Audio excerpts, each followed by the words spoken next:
Hey, cycle breakers and barrier breakers alike. Welcome to the Fuck That Bullshit podcast, where we advocate, educate, motivate, and create a safe space for you to embrace the mental wealth of marginalized and disenfranchised communities.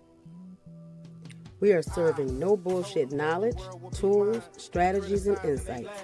And yes, we will be entertaining. Our goal each episode is for you to leave feeling empowered, ready to take action and make meaningful choices that pave the way to your abundant mental wealth.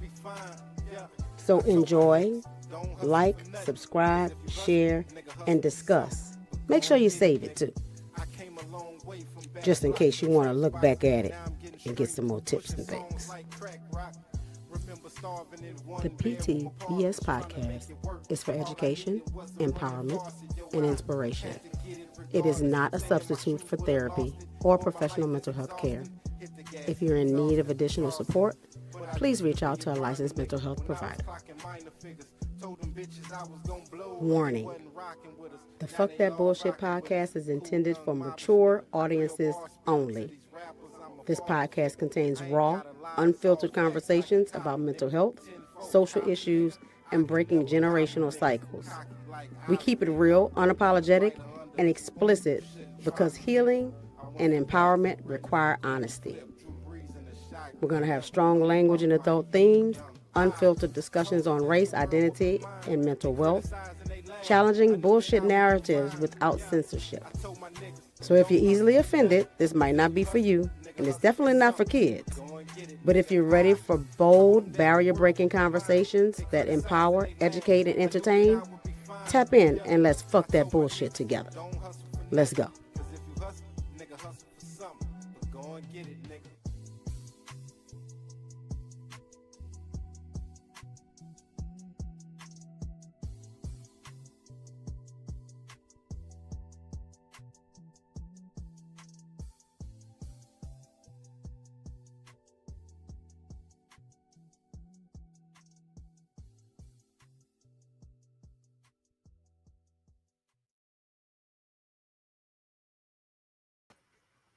Hey, and hey, and welcome to the Fuck That Bullshit podcast, where tonight we are saying fuck that since you got your degree and you know every damn thing bullshit. And I'm here with my host, Brian G. Money Turner, and big sexy Fred. Fred, what happened to the sexy? He both left me out to dry. He just hanging in the background. But nonetheless, we're going to roll on. So I got this topic, of course, from Precious. But it came up because I got caught up in the internet on the what is it? The Talented 10. That's what it is. The Talented 10. I ran across a post about Talented 10, which was W.E.B. Du Bois's concept of the most talented and gifted of Black folk should rise to the top, get our degrees, do the things and all that, and bring the rest of us up behind that, right? And this was fresh out of slavery. This was, we was trying to make our come up in the midst of the systemic shit, right? And Zora Neale Hurston, on the other hand, felt like, nah, we shouldn't do that because we need community in order to make things happen, right? And I felt like that's still happening right now. So we should talk about it. There's lots of different aspects of today that is going on in the moment. Hey, bros, y'all just was gone. I came back in. Wasn't nobody there. Yeah, shit. And Fred, where you disappear? Where you sexy at, Fred? I know. It's on there. It is. Oh, you got it down at the bottom. I see that. Yeah. Okay, all right. That was real little. Mm-hmm. A little big, so I can see a little bit. All right. Big sexy, So y'all want to hop right in? You want to talk about your week? You want to talk about anything else this week? Or you want to hop right? Been busy. That's all. It's still busy. Everything busy. It's busy. Boom. I feel like Diddy on the run right now. Oh, you know damn. what I'm saying? That's serious business. That's serious business. But that's all right. That's all right. You know, Fred, we can't hear you. Can't hear I you. know, huh? You Damn, but just everybody having audio you know, difficulties. but yeah, I mean, you know, it'd be Right. like that. It'd be like that. You know. Okay, one Yeah. moment, Fred said. Yeah. In the meantime, you know, you watched the video I sent though, right? With the talented, Yes. right? Yes. Okay, Yes. And I was unfamiliar with the Talented 10 too. right, right. Embarrassed Concept, to say. yeah, but Right. that it was Right. actually a Right. thing, an Right. official thing. I was surprised by that. You know, Hmm. I thought it kind of evolved like that on its own, but I didn't know it was a mission and a movement and such. Right. You know, Right. and again, that's the same concepts are being, you know, happening right now. And I also made a connection to it with the declassification of all these degrees and such. Right. You know, when you get your degree, you think you know every fucking thing, you know, and Well, at not least a degree of things yeah, anyway. it You is a know what I'm degree. saying? Yeah, And that shit should mean something, it because it is. ain't free. It's not. It is not free. And I mean, mine ended up being free because they canceled all the loans. So Right. Right. thank But that was thank you whoever canceled it. right. But did think I was gonna have to pay $238,000 back. You know, Yeah, it's a lot of bread. that's a lot of money, A right? lot of bread. You know. But yeah, you do the work, you go to school, and you know, black folks from back in the day, it's like that's what we had was the education. That was the way Right. out of the Right. ghetto. That was the Right. way, you know. We went to university. Yeah, Like, you what are must you doing after school? University. go You know to what I'm saying? you know, and we've always known that education was it, you know, because that's what they didn't want us to read to begin with. It's and then kept us working so much that even if we wanted to read, we couldn't read, right? Right, There was no exactly. time for it. You know, I recognize that that was a part of the systemic thing too. If we always felt like we just working, because they always say put it in the book to keep it away from black people. Hmm. Well, that was strategic. Right. Like, it's not that we Right. don't want to read or like to read and all that, but who got time? Who got time? Right. You know? Hey there, Hey. coming. Appreciate you. Appreciate you. Thank you. Appreciate Well, that. come Come on, on in. join in. Come Join in. on in. Glad to see you.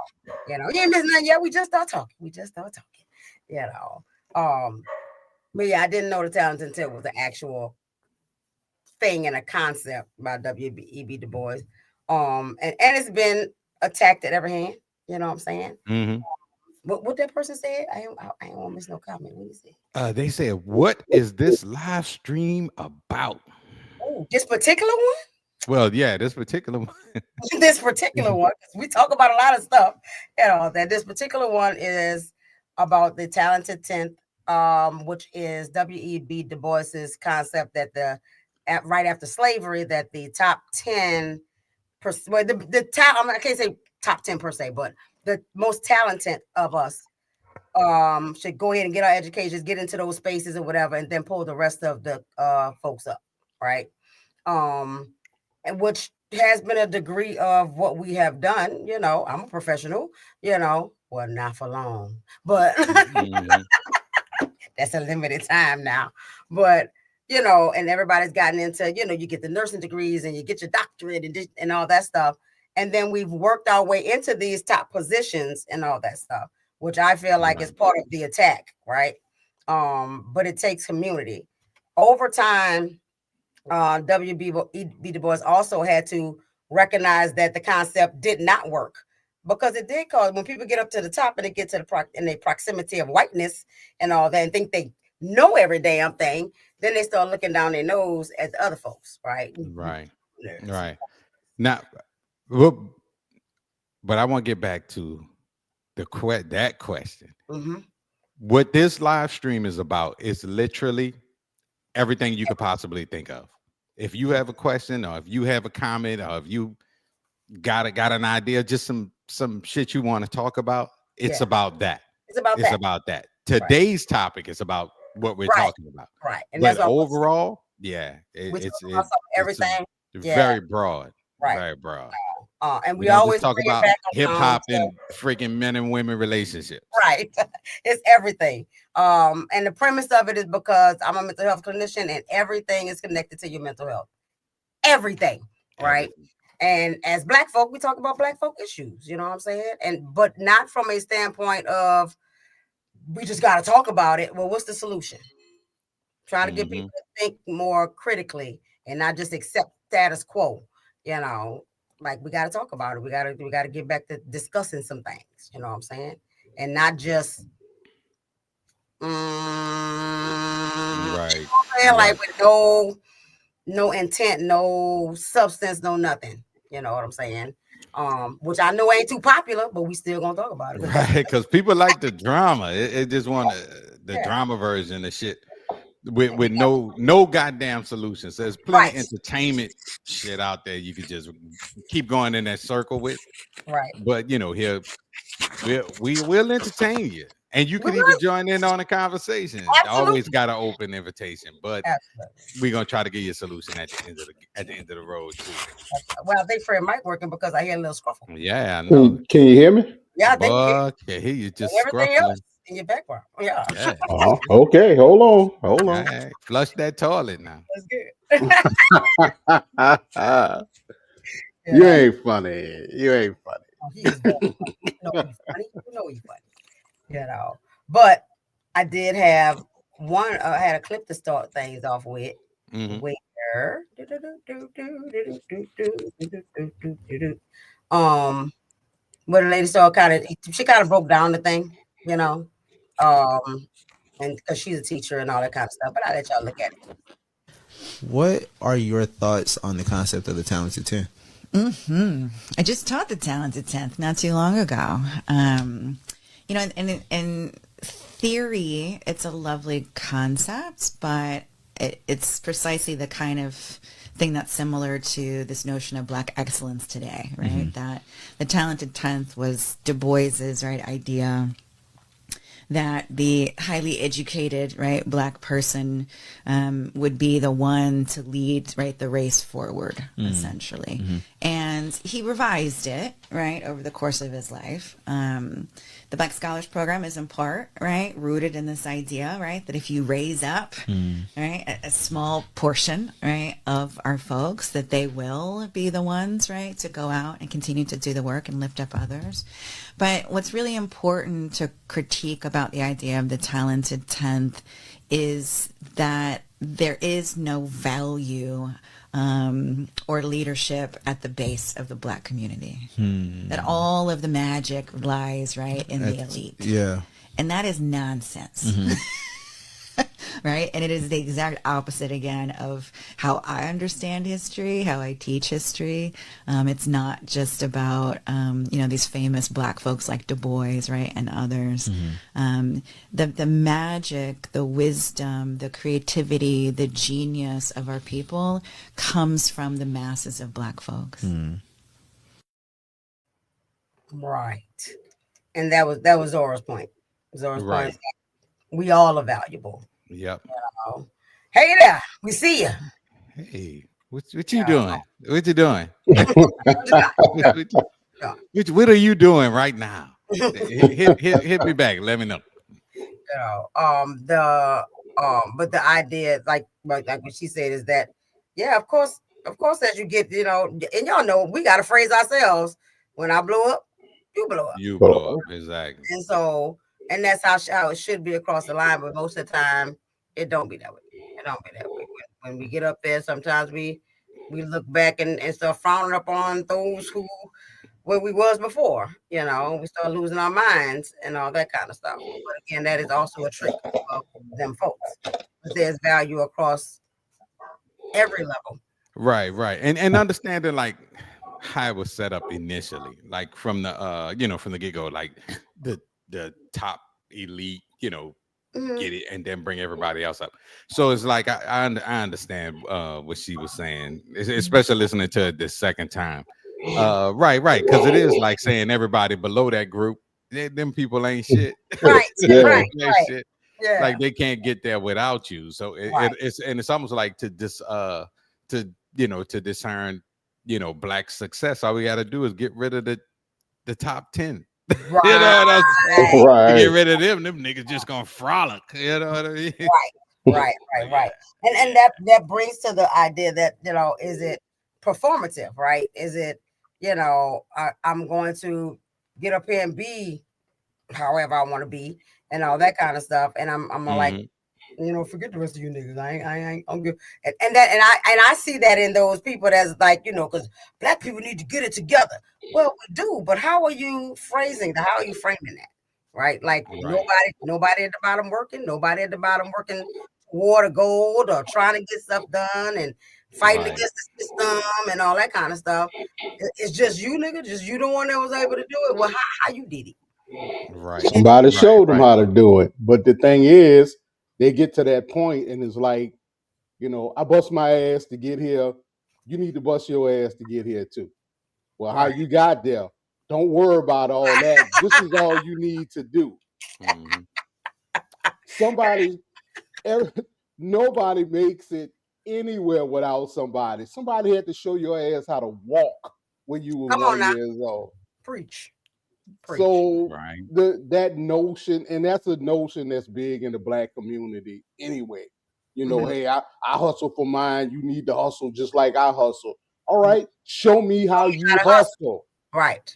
Right. Show me how you did it, and then guess what? I can do it. And Right. then, but unlike you, I ain't gonna hold on to it and talk shit to the next man. If Right. the next man asks me what I'm doing, I'm gonna tell him what I'm doing. Then I'm gonna show you what I'm doing. Right. And And that's what then, it was supposed to look like. and I then think at that point, if you want to take it and run with it, it's on you. But at least I gave you the tools to be tools to do it. That part right there.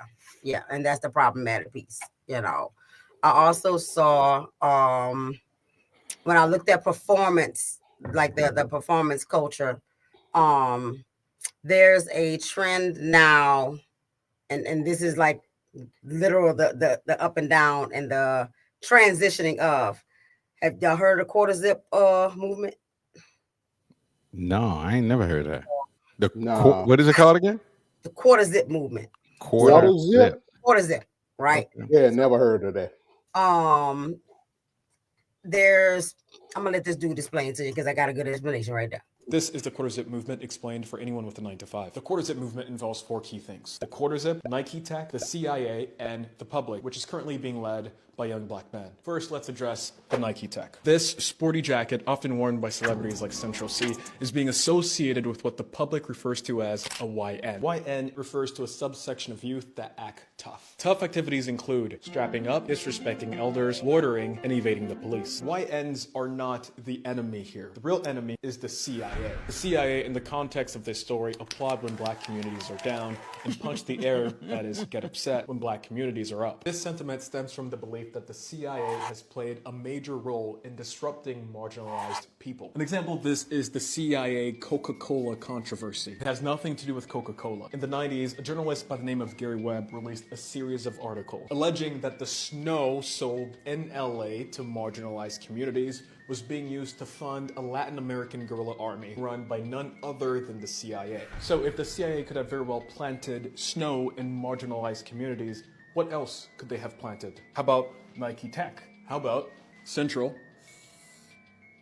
See, this is where the quarter zip comes in. November 3rd, a fella named Jason goes on TikTok and says, and another thing, I'm a quarter zip dude now. I don't do that Nike Tech stuff. I'm elegant. I'm classy. The quarter zip represents everything the Nike Tech isn't. It's become a symbol to inspire young men to hold themselves up to a higher standard. This includes things like turning in the Nike Tech and downloading Indeed, replacing the DMs with Outlook and Teams, prioritizing education, replacing the batteries in your smoke detector, going to coffee chats, contributing to your 401k. The quarter zip is the antithesis of the Nike Tech and a direct defense to whatever the CIA has been cooking up.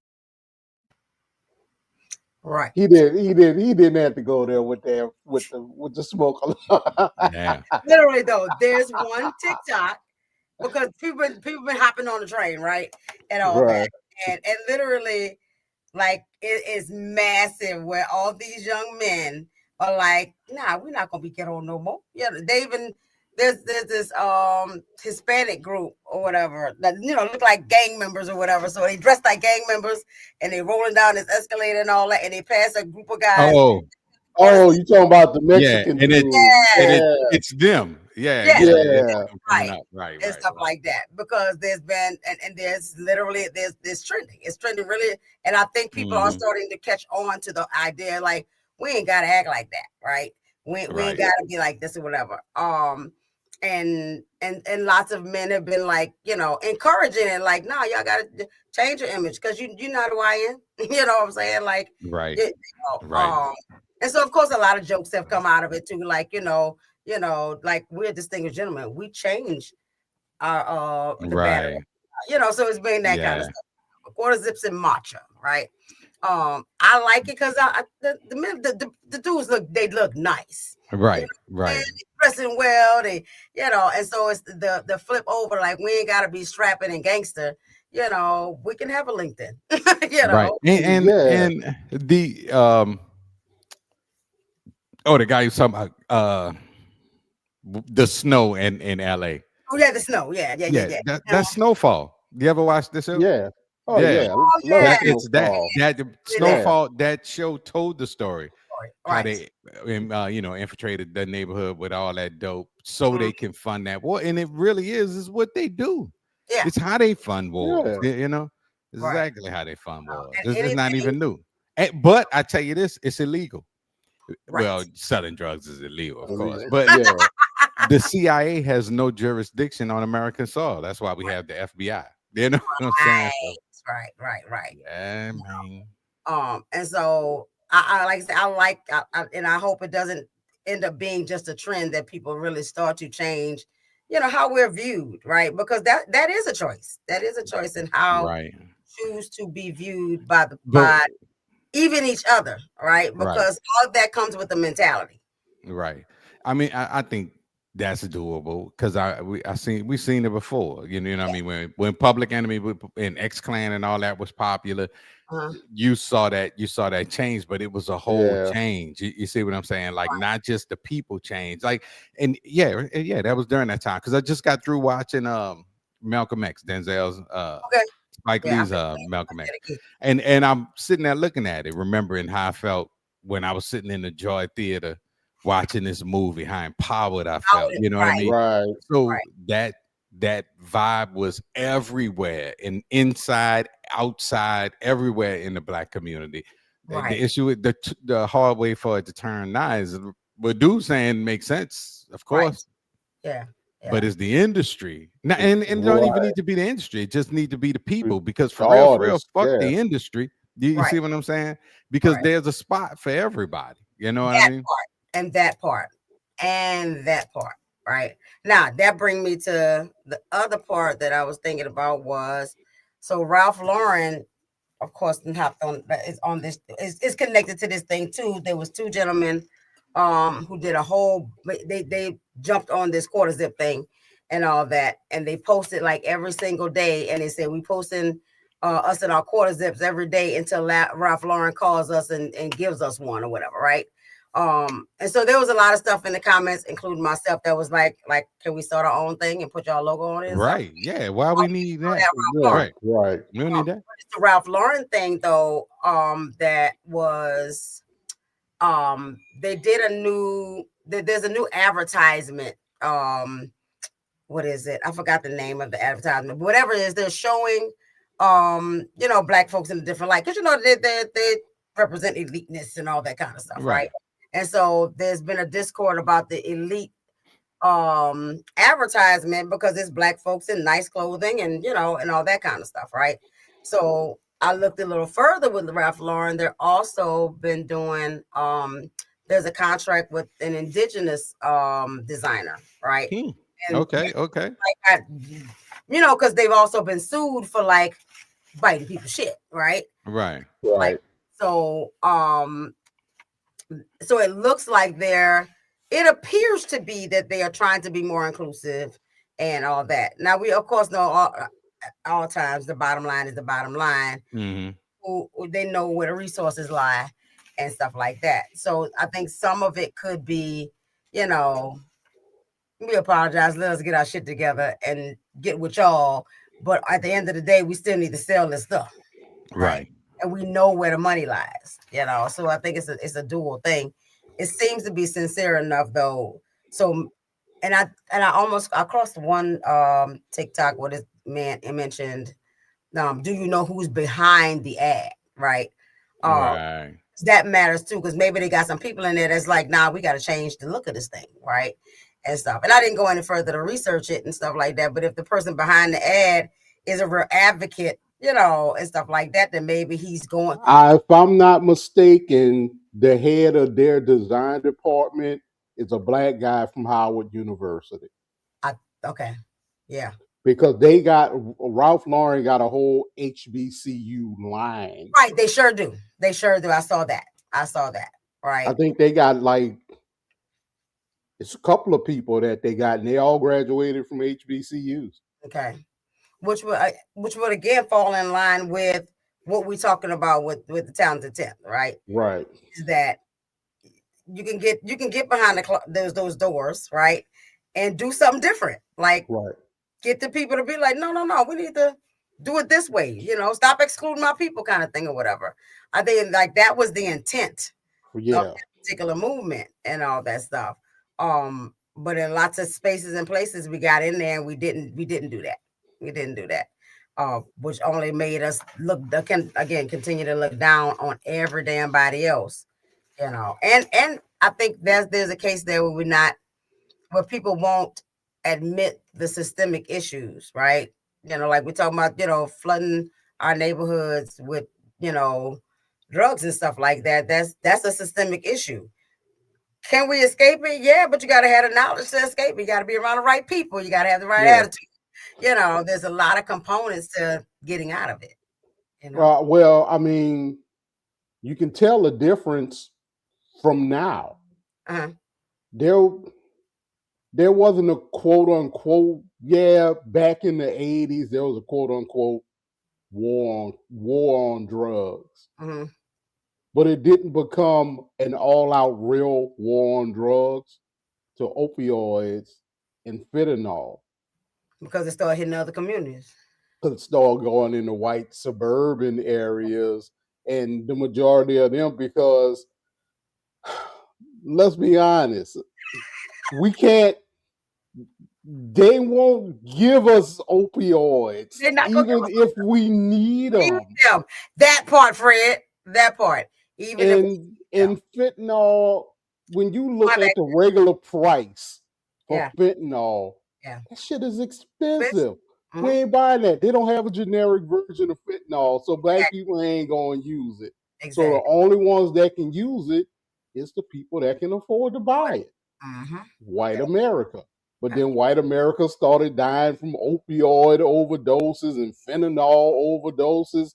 So now it's just it's an all-out war on drugs. Mm-hmm.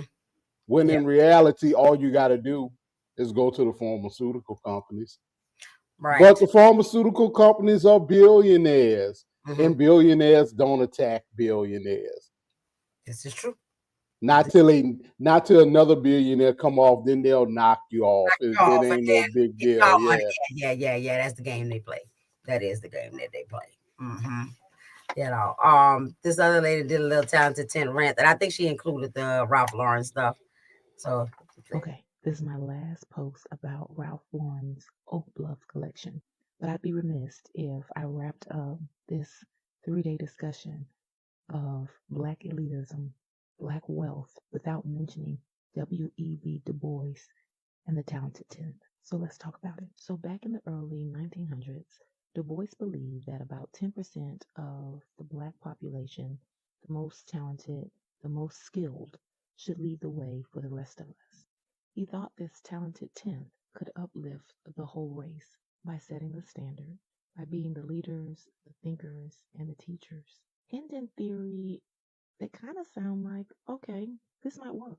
Because in Du Bois's mind, he saw those people as the ones leading the way. So, in theory, I guess it kind of makes some sense. But here's where it gets tricky. A lot of people reference W.E.B. Du Bois's talented 10th when they talk about Black elitism. In reality, the talented 10th did not work out the way Du Bois thought it would. What he realized was too many of the so-called elites weren't uplifting at all. They were assimilating, seeking approval from white society.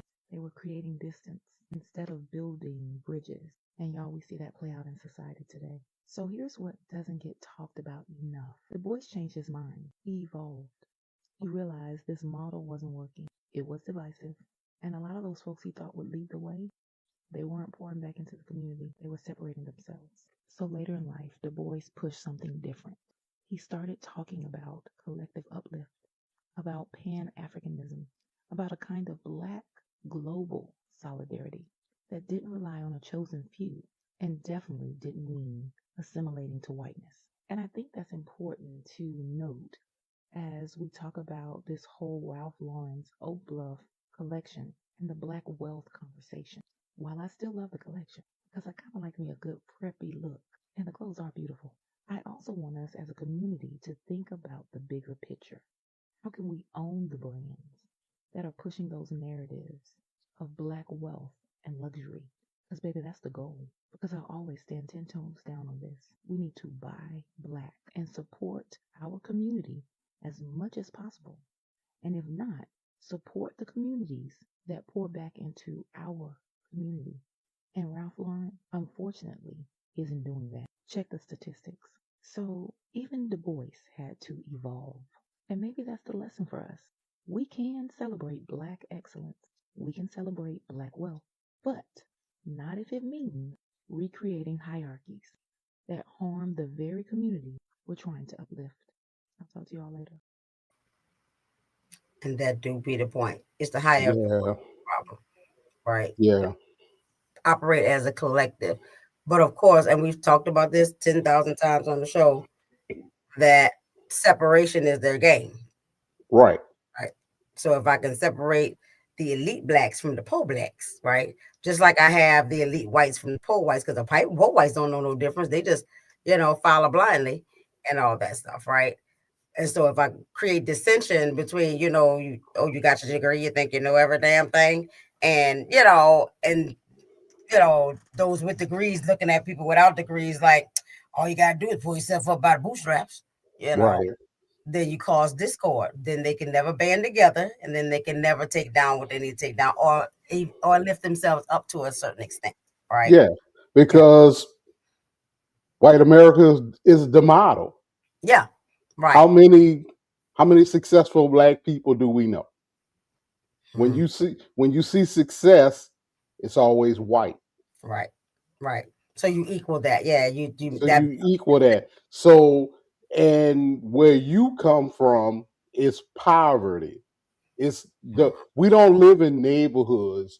We live in hoods. Right. Take the neighbor off and just leave hood.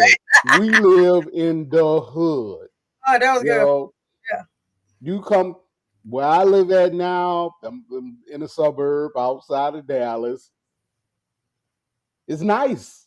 Yeah. No trash on the street. All this.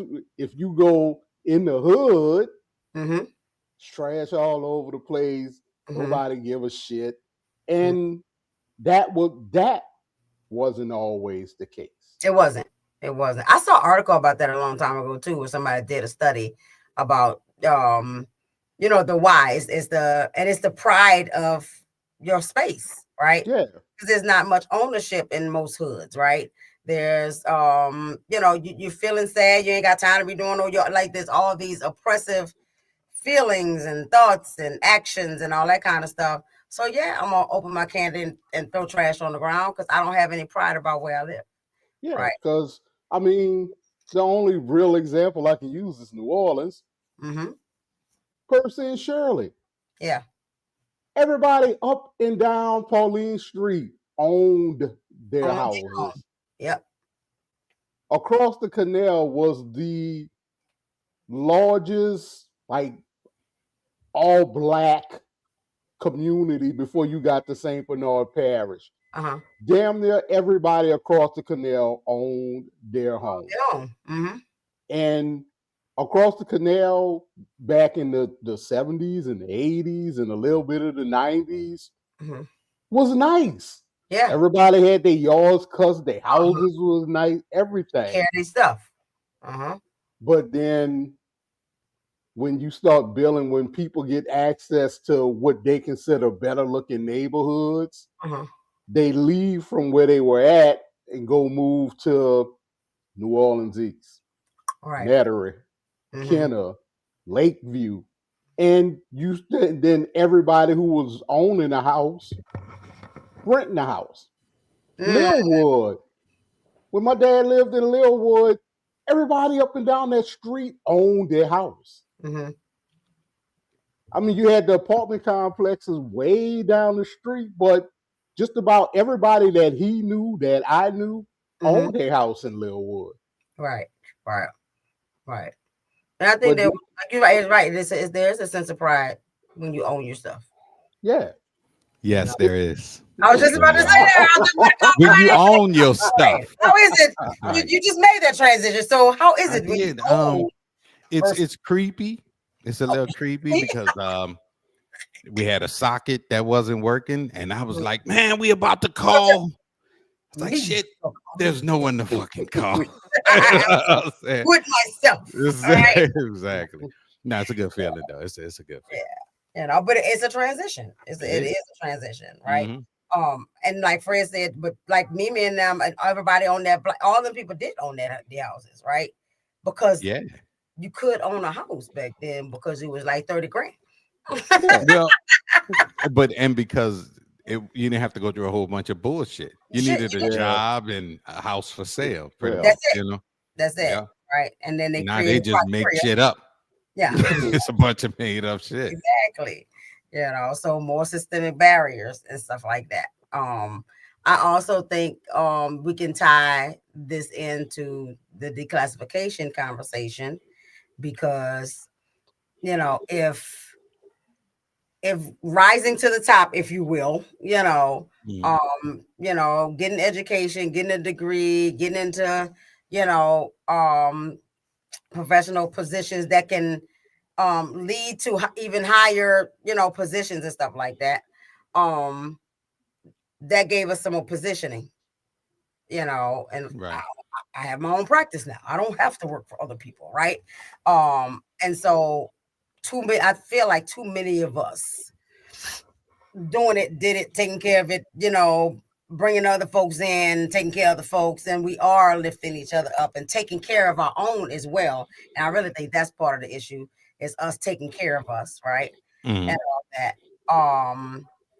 Then they came with the declassification stuff. It's also these positions that they declassified are mostly women. And a lot of black women. Yeah. In the nursing field, right? That's a definite thing. Right. And I don't know.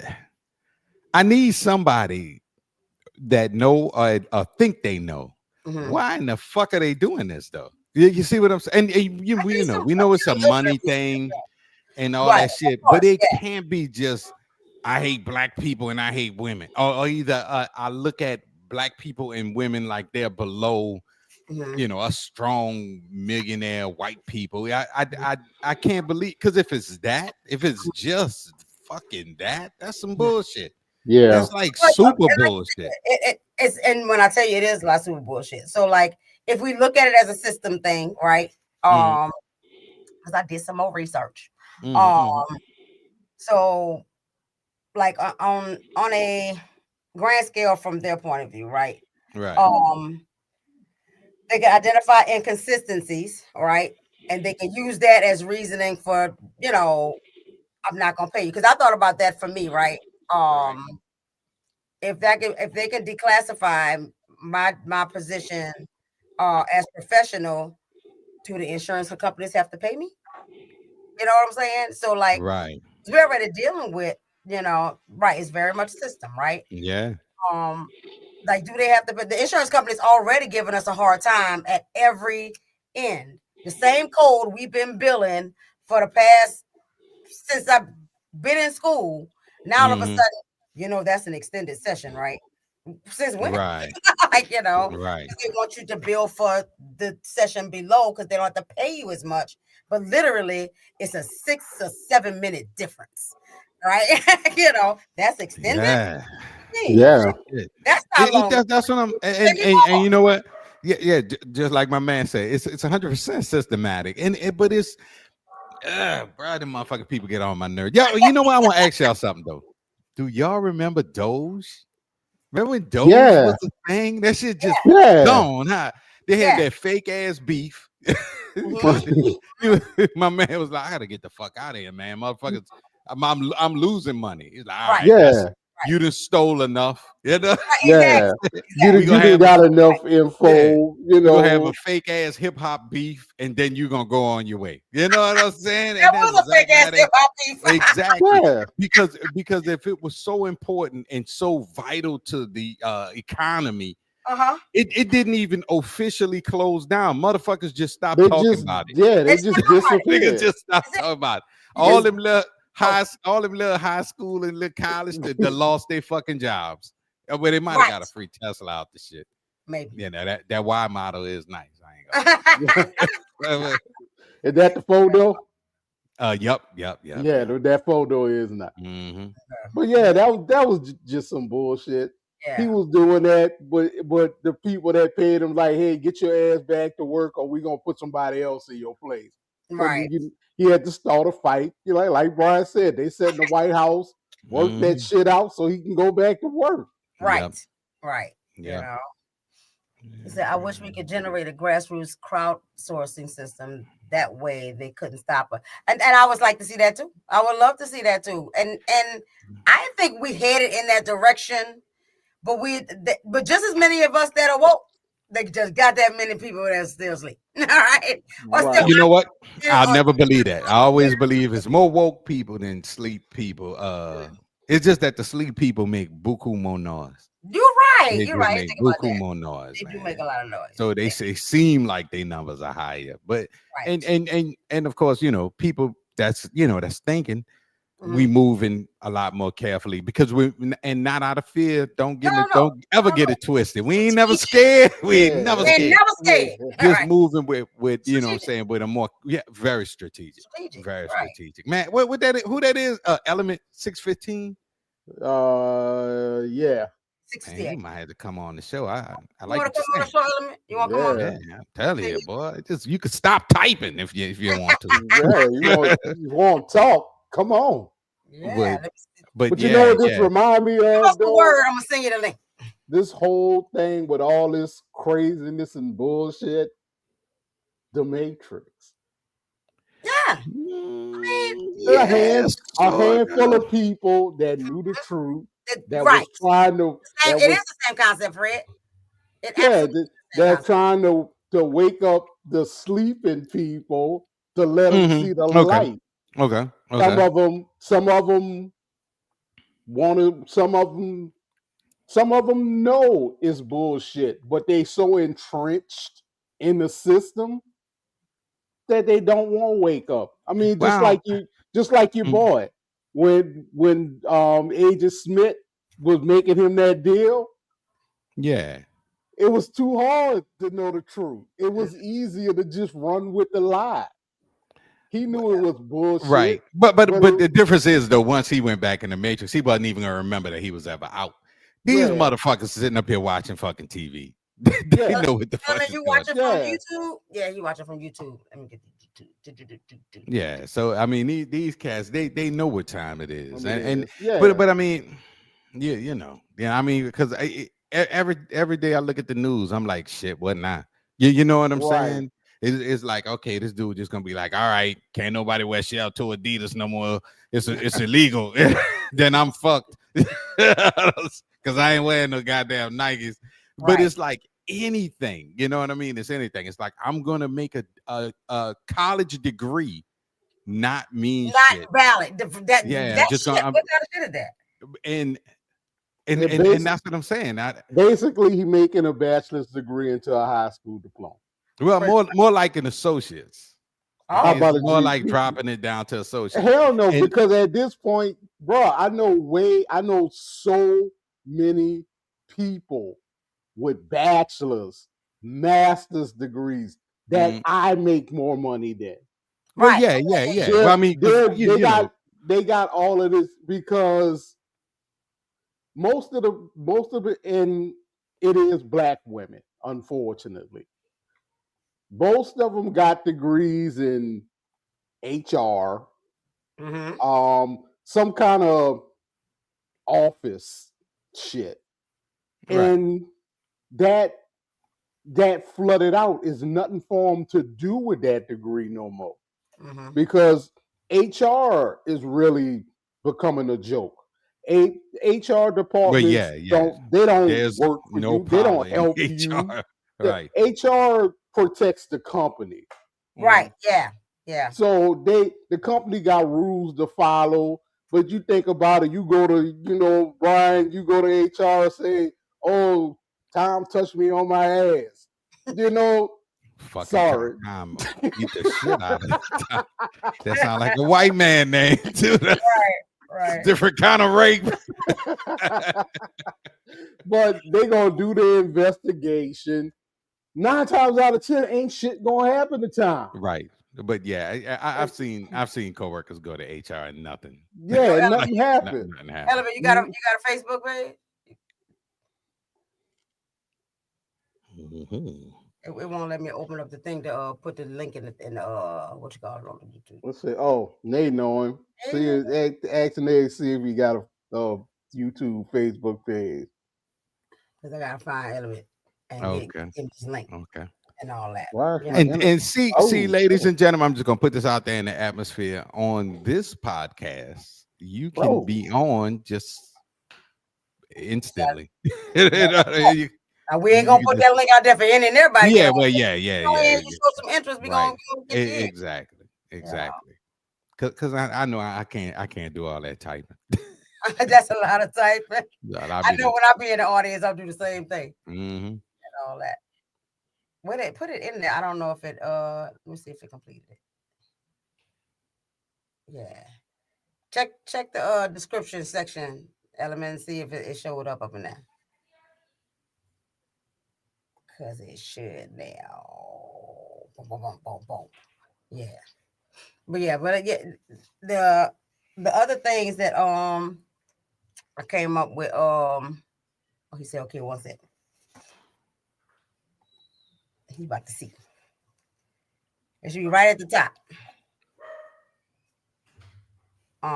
But the other things I found that said it would create different labels like MH1, MH2, and this for the mental health space, right?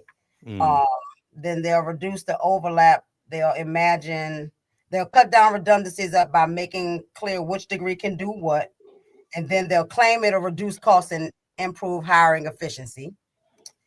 And they'll do the pay scale, right? There you go. On tiers, and then they'll expect this to stabilize budgeting. Translation: they think they finna save money by pushing more people into mid-tier roles, right? And now understand one other thing I paid attention to was these are positions that AI can't do. Right. They positions that AI can't do. Right. Because you can eliminate the rest of the stuff by replacing other, certain technical things with AI, but you can't replace me. Right.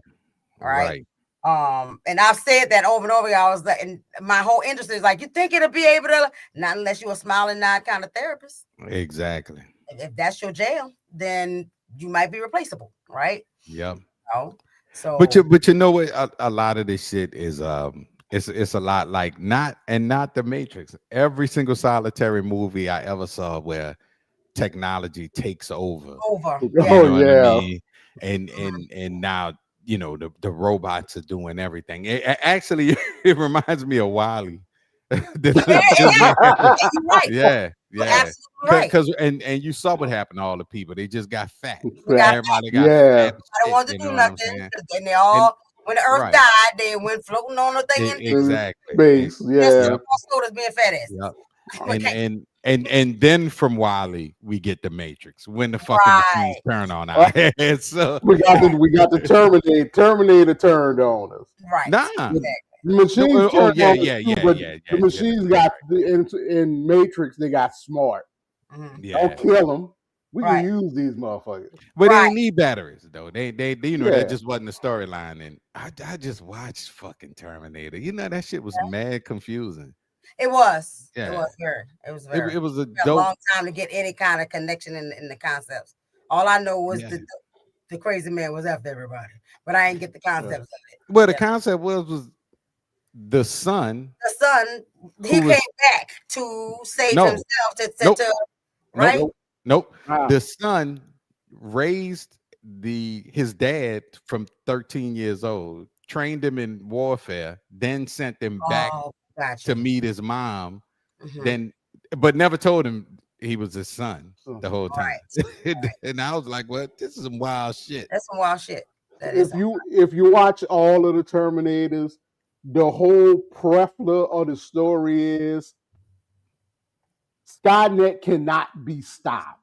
It's not about stopping Skynet because that shit was gonna happen. Right. It was all about saving John Connor so that he could help save the world. Right. Basically, he was Neo. Basically. Yeah. Well, there's always the one. Well, yeah. But you know, Neo was more like Jesus. Yeah. I mean, but it's still the same concept. He's supposed to Neil Sean Connor didn't sacrifice. He didn't sacrifice anything. He just had a good idea. He had an idea that worked. Neo sacrificed himself to save everybody. But that's ain't that what they sell Jesus as? That's how they sell it. They sell Jesus. Right. Yeah, that's what we're saying. Neo was a closer story to Jesus. Yeah. Because you think about it, on the last one, the hero. Yeah, when they was carrying him off, they had the little light that looked like an angel while they was carting him off. Yeah. Right. But y'all do know that the concept, the machines created the one concept. So that's the reason why Neo's story floated the way Jesus' story floated, because human beings would accept that story because we accepted that story. They already know that. You know what I'm saying? Because they told Neo, it's like, you're not the first one. Yeah. There's a bunch of other ones. You know what I'm saying? The other ones. You're just the most stubborn one, but you're not the first one. Right. So let's see. Oh, we moving along. We might have to set one up with Element. Oh, there we go. You know, we could do try it. Try it now. They can say you can stop. Let's see. Try it now. Because it looked like it went through that. Yay. We're gonna get this stuff together. We still learning. We're still learning. You first person wanted to come on. You know what I'm saying? And see, and now y'all have learned a lot about the Matrix and Terminator. So you know, hey. Yeah. Now, I have a nurse practitioner intern who is getting her doctorate right now in psychiatric nurse practitioner, right? And something when me and her was talking about it, she mentioned she felt like part of that declassification also was her intention when she finished this programming is to open home clinic, right? Right. So she gonna open home clinic. She gonna care about the physical and the mental health of a person. You know, me and her gonna partner up and all that. So if my people need medicine and physical health, I'm gonna send them over there. And when she knows somebody need therapy, she gonna send them over here. And so that's a good collaboration. And we both know that we both about helping our people, right? And all that. Again, that's the thing they don't want. So she felt like, okay, this is a way to keep us from having our own stuff. And that means we have to continue to work under the doctors. Yeah. Right. So there is a control factor there. Yeah, there's a control factor there. Yeah. Right. But if you Willie, who own a mechanic shop, it's cool for you to know Walter, who does paint jobs on cars. Exactly. You can have that connection. Exactly. Because everybody can benefit from that. Right. Yeah. I should have that other thing. I saw somebody do a TikTok that was making fun of the classification of nurses and came to work and was like, they kept asking them to do certain things like no. I'm not professional. Like, Oh, the little black chick. Yeah, that was funny as hell. She was on her phone at I the think that's what I nurse's said. It station. was somebody else, but yeah, I can see Yeah. that, right? It came in there with a little tip thing and everything. Like, no, this is customer service. Where's my tip? And it need to be on the third end because I'm cleaning asses. You know what I'm saying? And do they not understand like the depth of what RNs do? You know what I mean? Do they care about Yeah, that? that's you the know what? bigger Not question. understanding. When their old raggedy asses is in a fucking hospital, they're gonna That's care the like a cost that motherfucker. they're not counting. Right. That's my issue is that the cost is lower quality care. Because trust me, It's gonna be 100% lower quality care. Yeah. The currency y'all created as currency is how I take care of things. And if I'm not exchanging too much of me for this much, right? This again, y'all want it to be still slavery, but it's not, right? And all that. And we're out of that mindset of going in there and work yourself like a Hebrew slave for a little bit of change, right? Literally, we're like, what's the pay? Yeah, we're in StreamYard. Yep. Well, okay. Yes, sir. We in StreamYard. Yeah, but again, that's that like like I've been saying. Their racism not only affects us and brown people when they when they declassify these, that's gonna affect white RNs too. Right. Exactly. But yeah. But I ain't gonna lie, I done got clever with the whole bigoted shit. It never was a white thing. It might have started as a white. I don't think it even started as a white thing. It started as people with money. And then you had, the poor whites who complained less because they could say, at least I ain't black. Right. So but it was never about like what they thought it was about. You know what I mean? Yeah. And I forgot this lady that wrote the book Cast. And they made it like a movie too. And my therapist had recommended it to me. But she was like studying caste systems, right? And all that, and that they're built in hierarchy and elitism and money and all that kind of stuff. And so it's like, so caste systems exist in a lot of different places, right? India and all that kind of stuff. There are caste systems.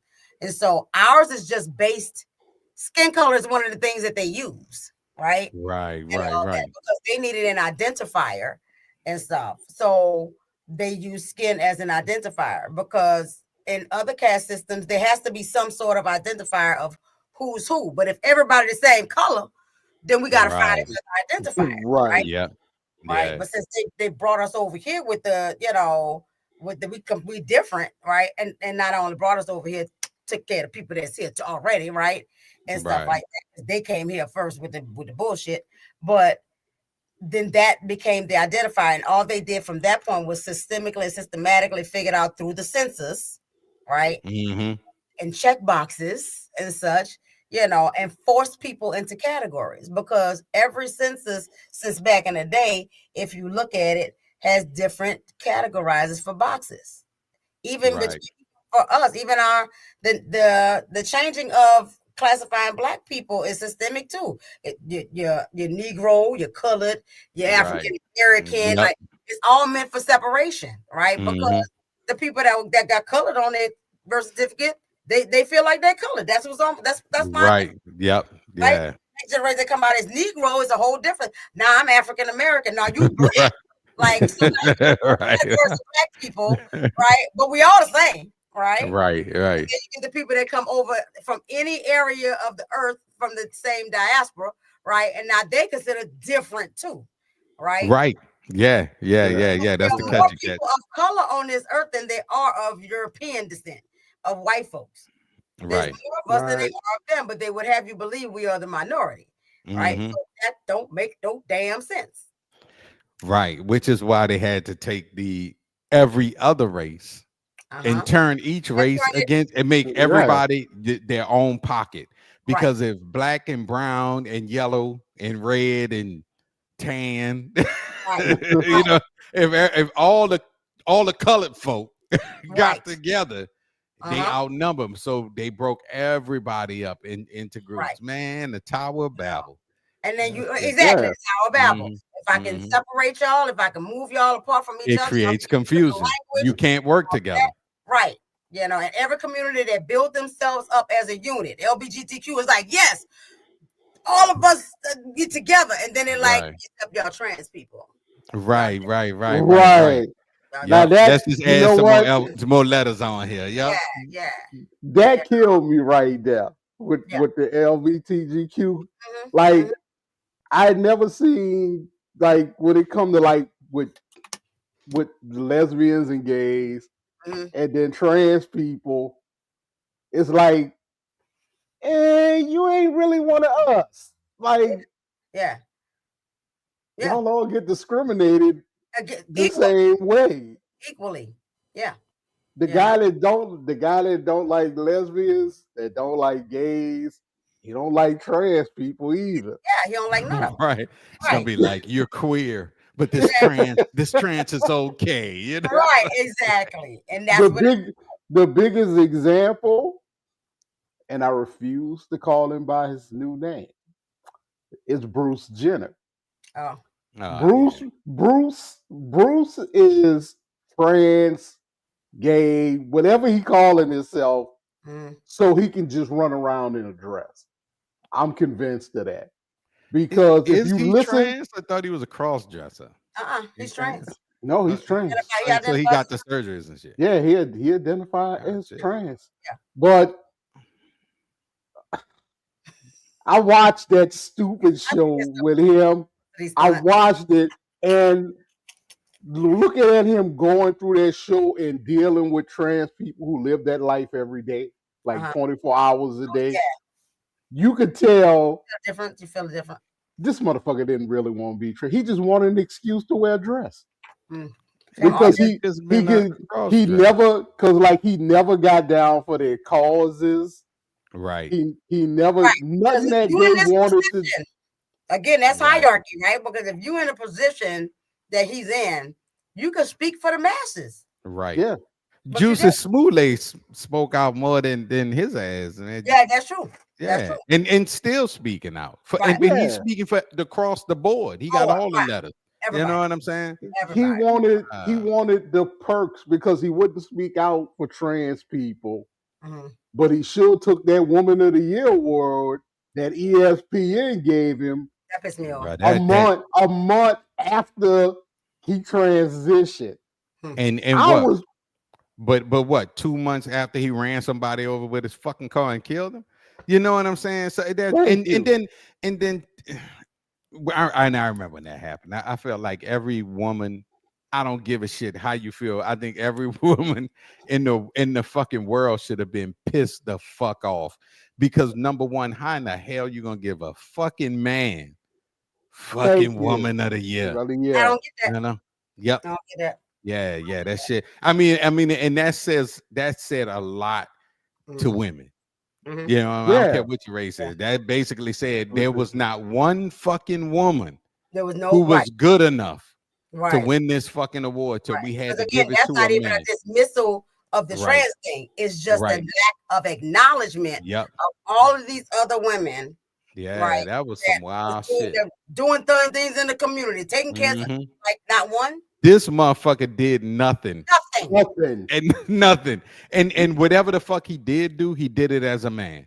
You know what I'm saying? Because bruh.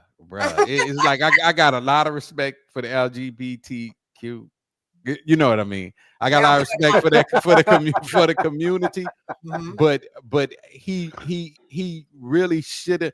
I think, and I mean what I'm saying. As a man, he should have said, "No, I don't deserve that. There is a deserving woman." I think all, whether people was in the LGBTQ community or not, everybody would have had more respect for him at that point. Absolutely. Yes. You know what I'm saying? Absolutely.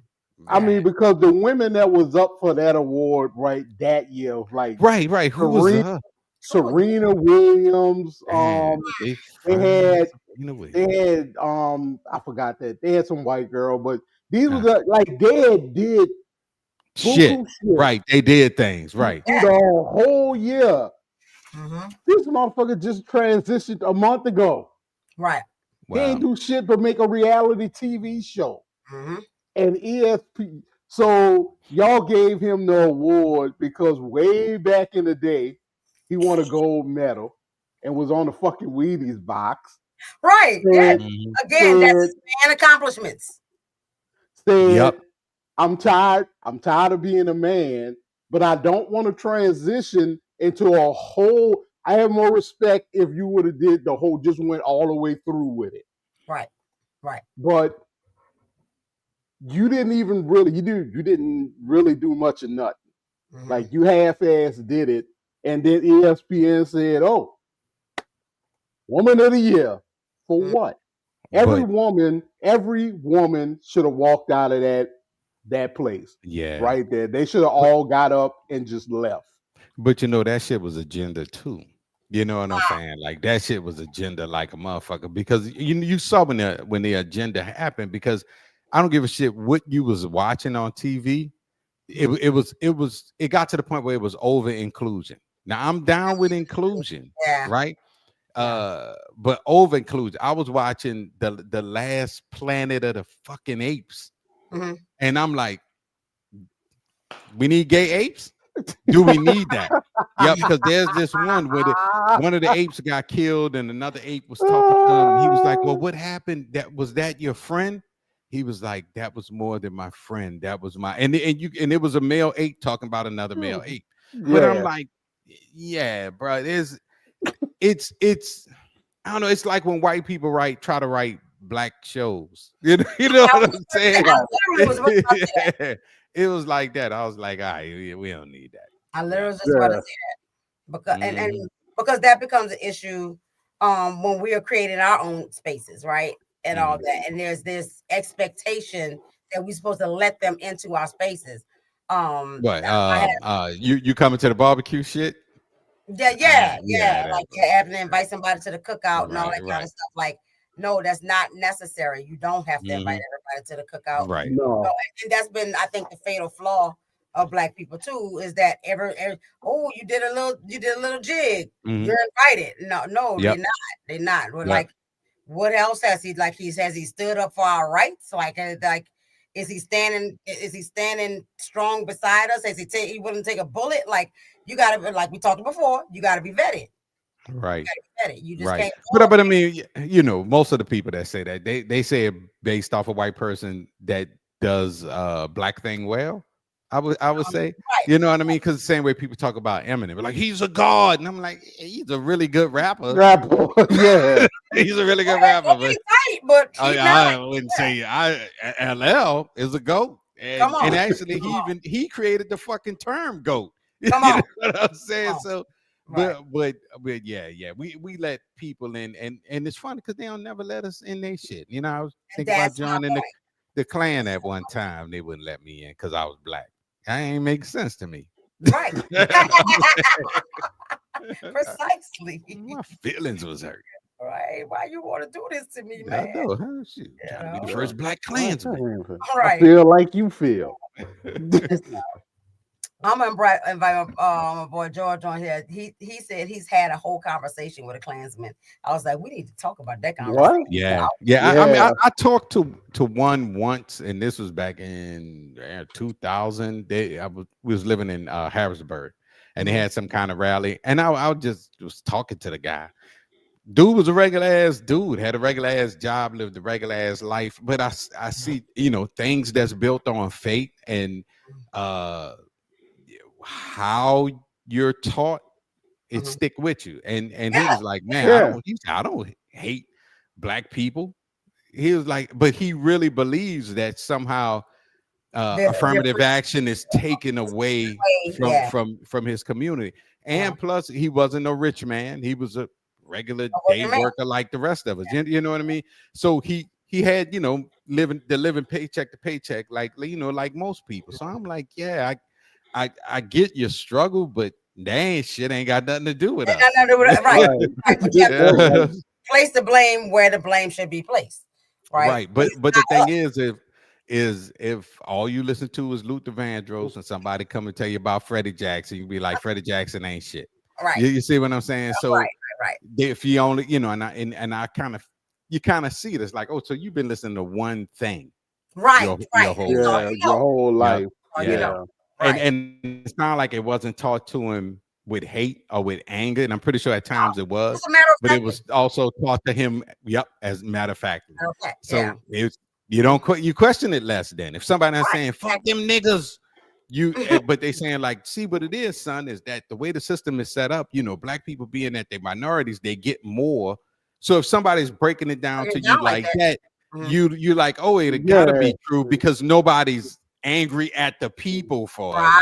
It's just the way the system is set up. So yeah, it was a real interesting conversation though. Right. And that's like, I think I talked before about how my first intern, Brittany, she started working at one of the universities out here because they had a history of residents, stuff like that. And when she sat through the training, and one of them little white ladies said, oh, well, I thought I was doing the right thing. I thought I was not causing the family a financial burden of college, and that's why I didn't let them in, right? And since with all her little sincere heart, thought she was denying somebody for college who applied for college, helping them out. It's like, I'm gonna help you. I'm gonna say no. Right. And me too. And I just thought about this. We talked about like the values and all that. We value education, right? Right. And partially because we know how valuable it is, right? And it was also denied. So we value education. And so the the other thing is, I forgot what it's called, but the idea that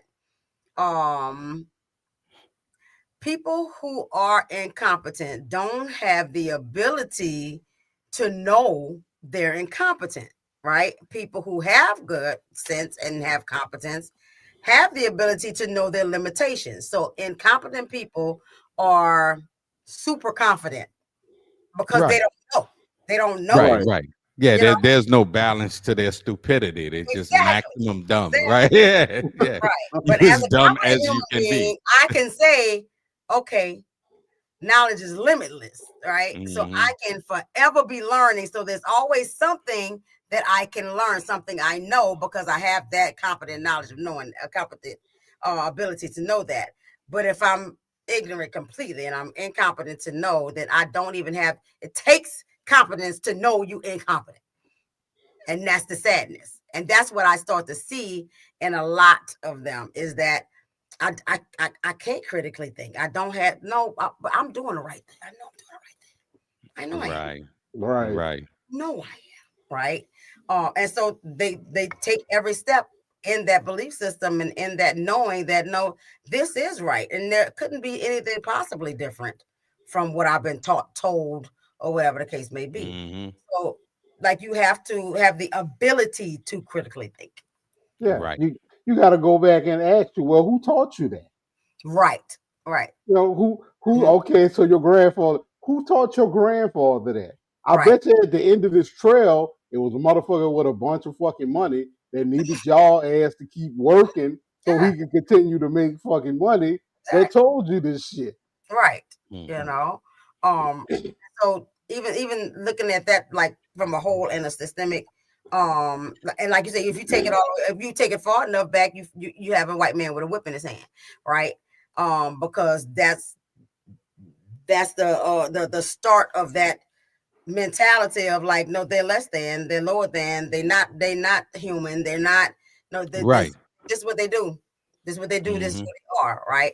But just like we talked about before, you don't know as a kid that what's going on in your house is not the same thing that's going on in other people's house until you get to talk to other people, right?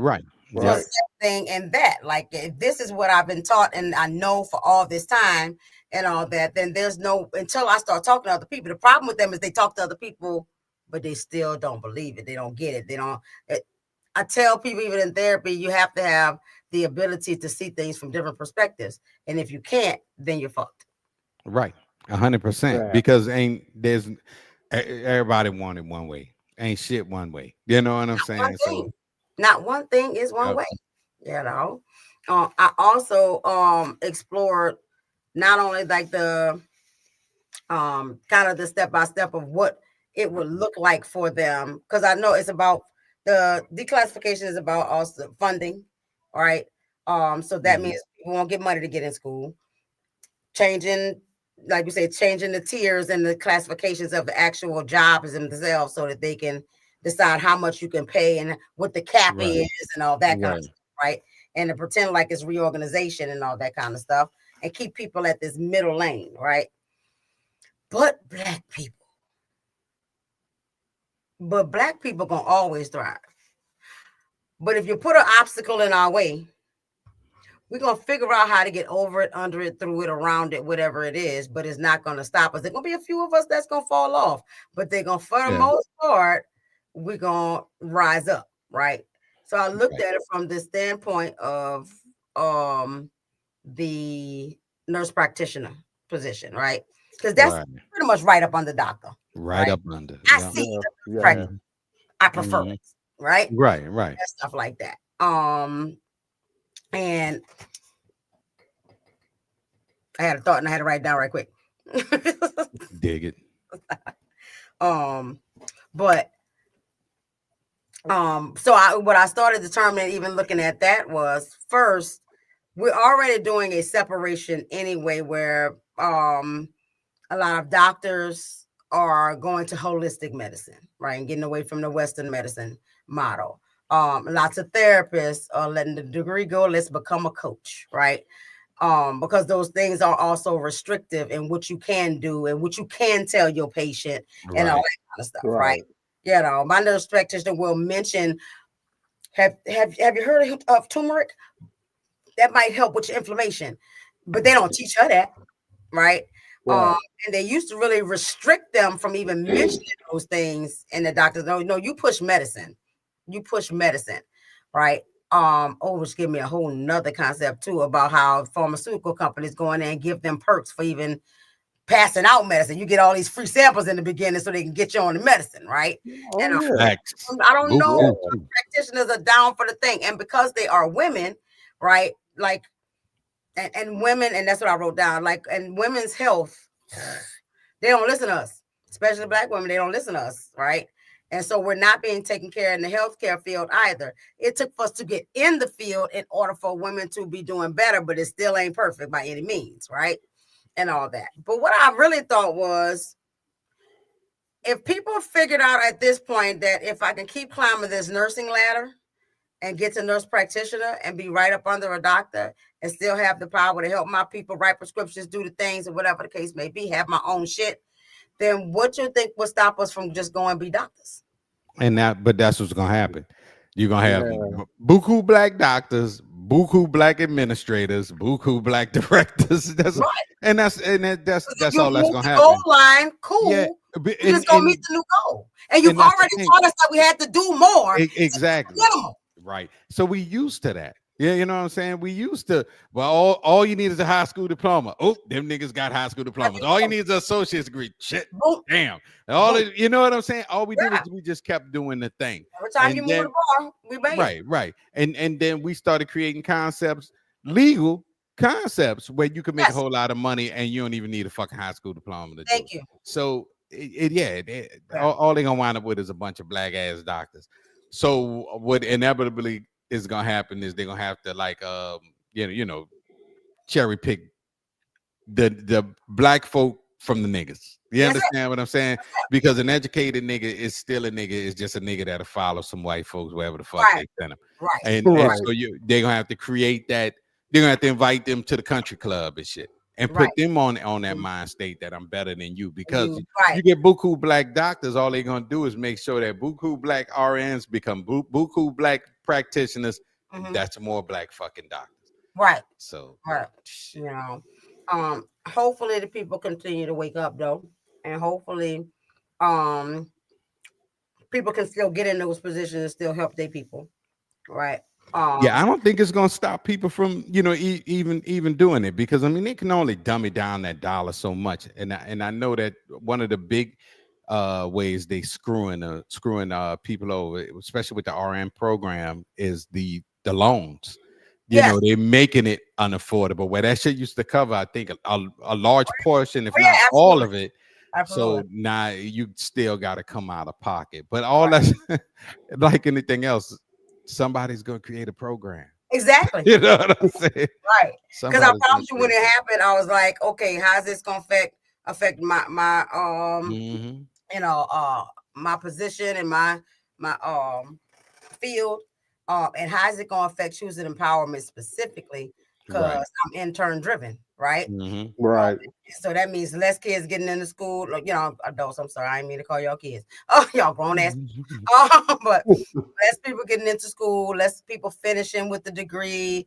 And when they get in there and go for the internship, we already stretched thin. We are already stressed that it's hard enough to find clinicians that can do what we do. And I had to let go of a couple of people so far because they didn't have the capacity to do things at this revolutionary level, right? Because I'm not just a practice, I'm a movement, right? And so having an understanding that it's going to affect in a lot of ways. And so that for me, that means choosing empowerment, got to find other ways to make money so I can try to pay some interns, so I can try to help somebody get to school. So like, you know, so what can I do on my end as a professional, you know, to again, help somebody make it up here, right? I'm gonna have to bring my, you know, hold my hand down and be like, all right, come on, get on this train. This is what I'm gonna help you do to alleviate some of the pressure and stuff like that. I feel like they got enough of us that have money. I think there's enough of us that can collectively, you know, create funding and all that for things like that, right? But do they want to do it? That's the question. That sounds great. It really does. But in reality, being a realist, how many people want to do that? We don't know. We need to ask that. We've asked that question.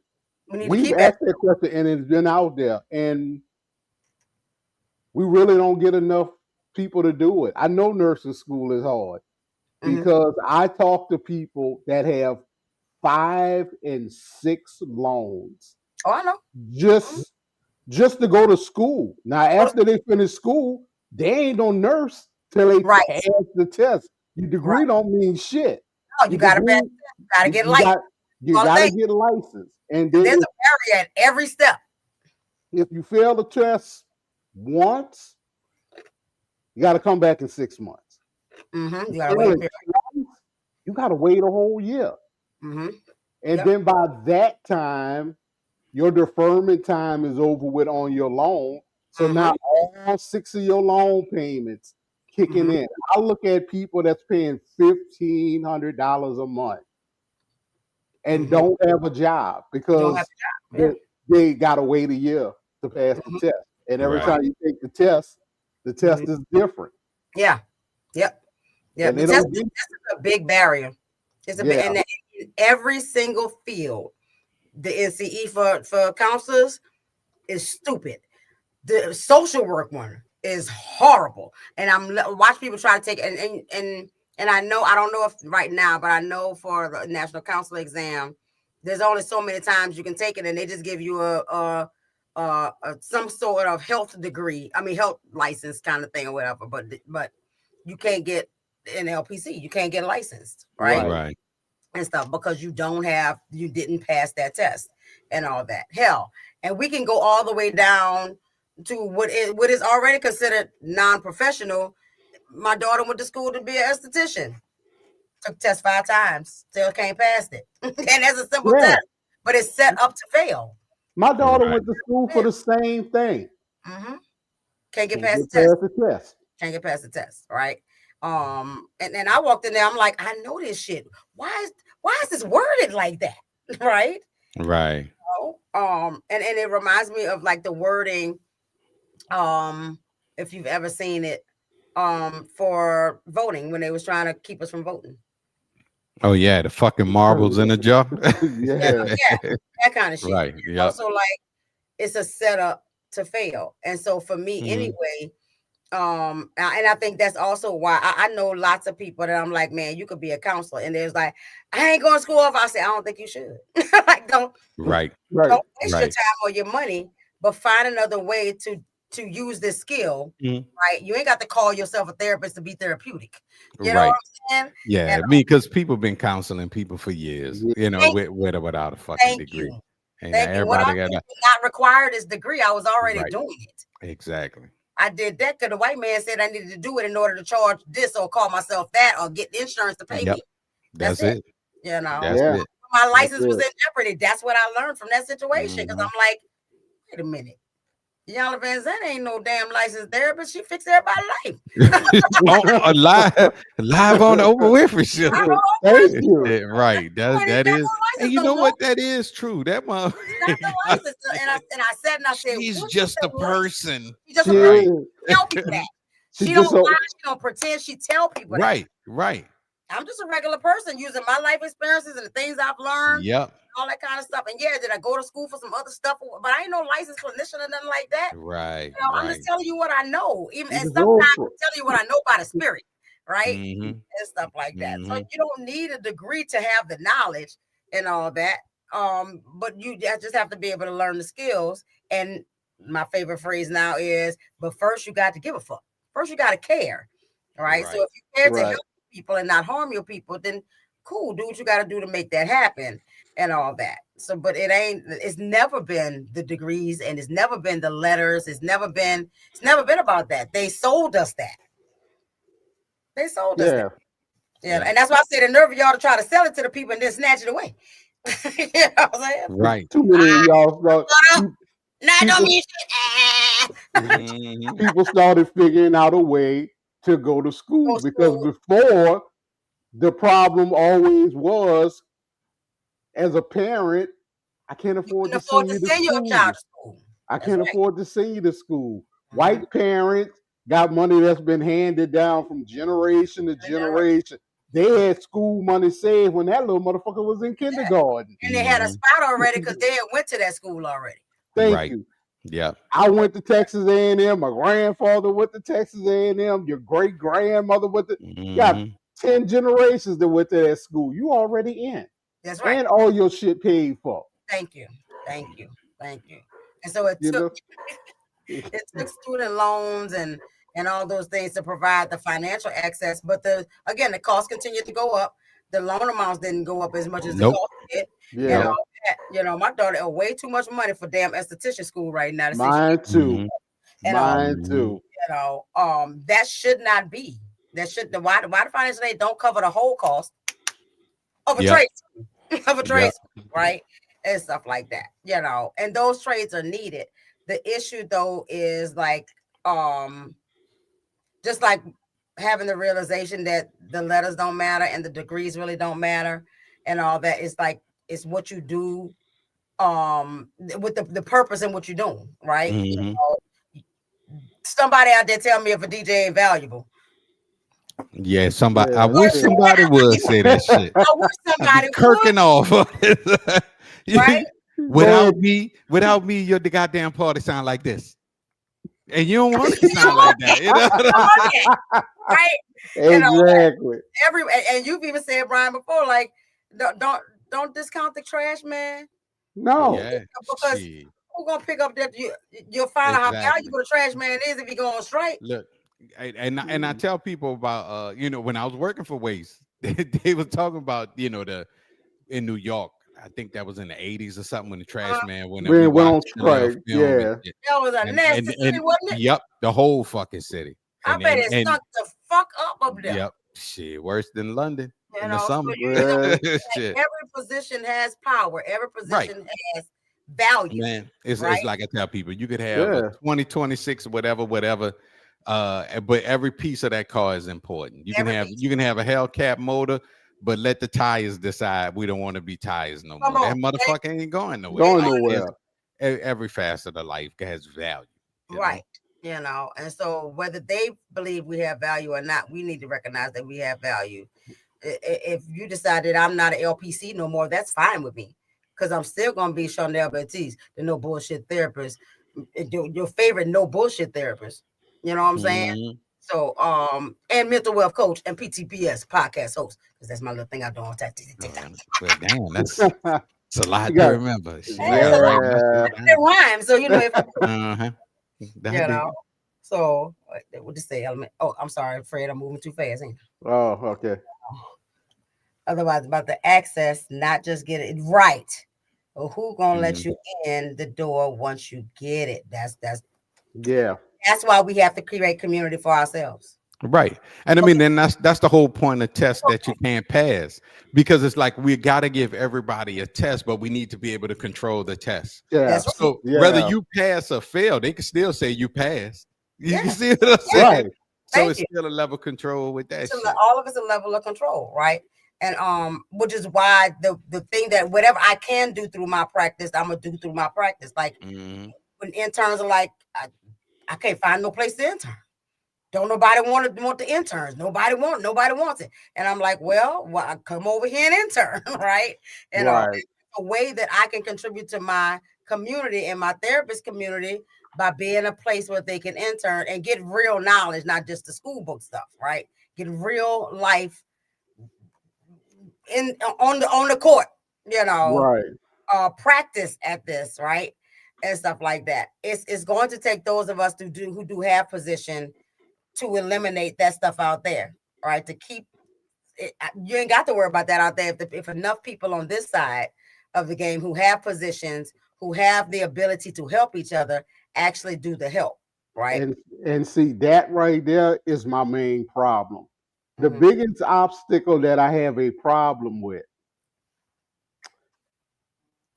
I need an accounts payables manager.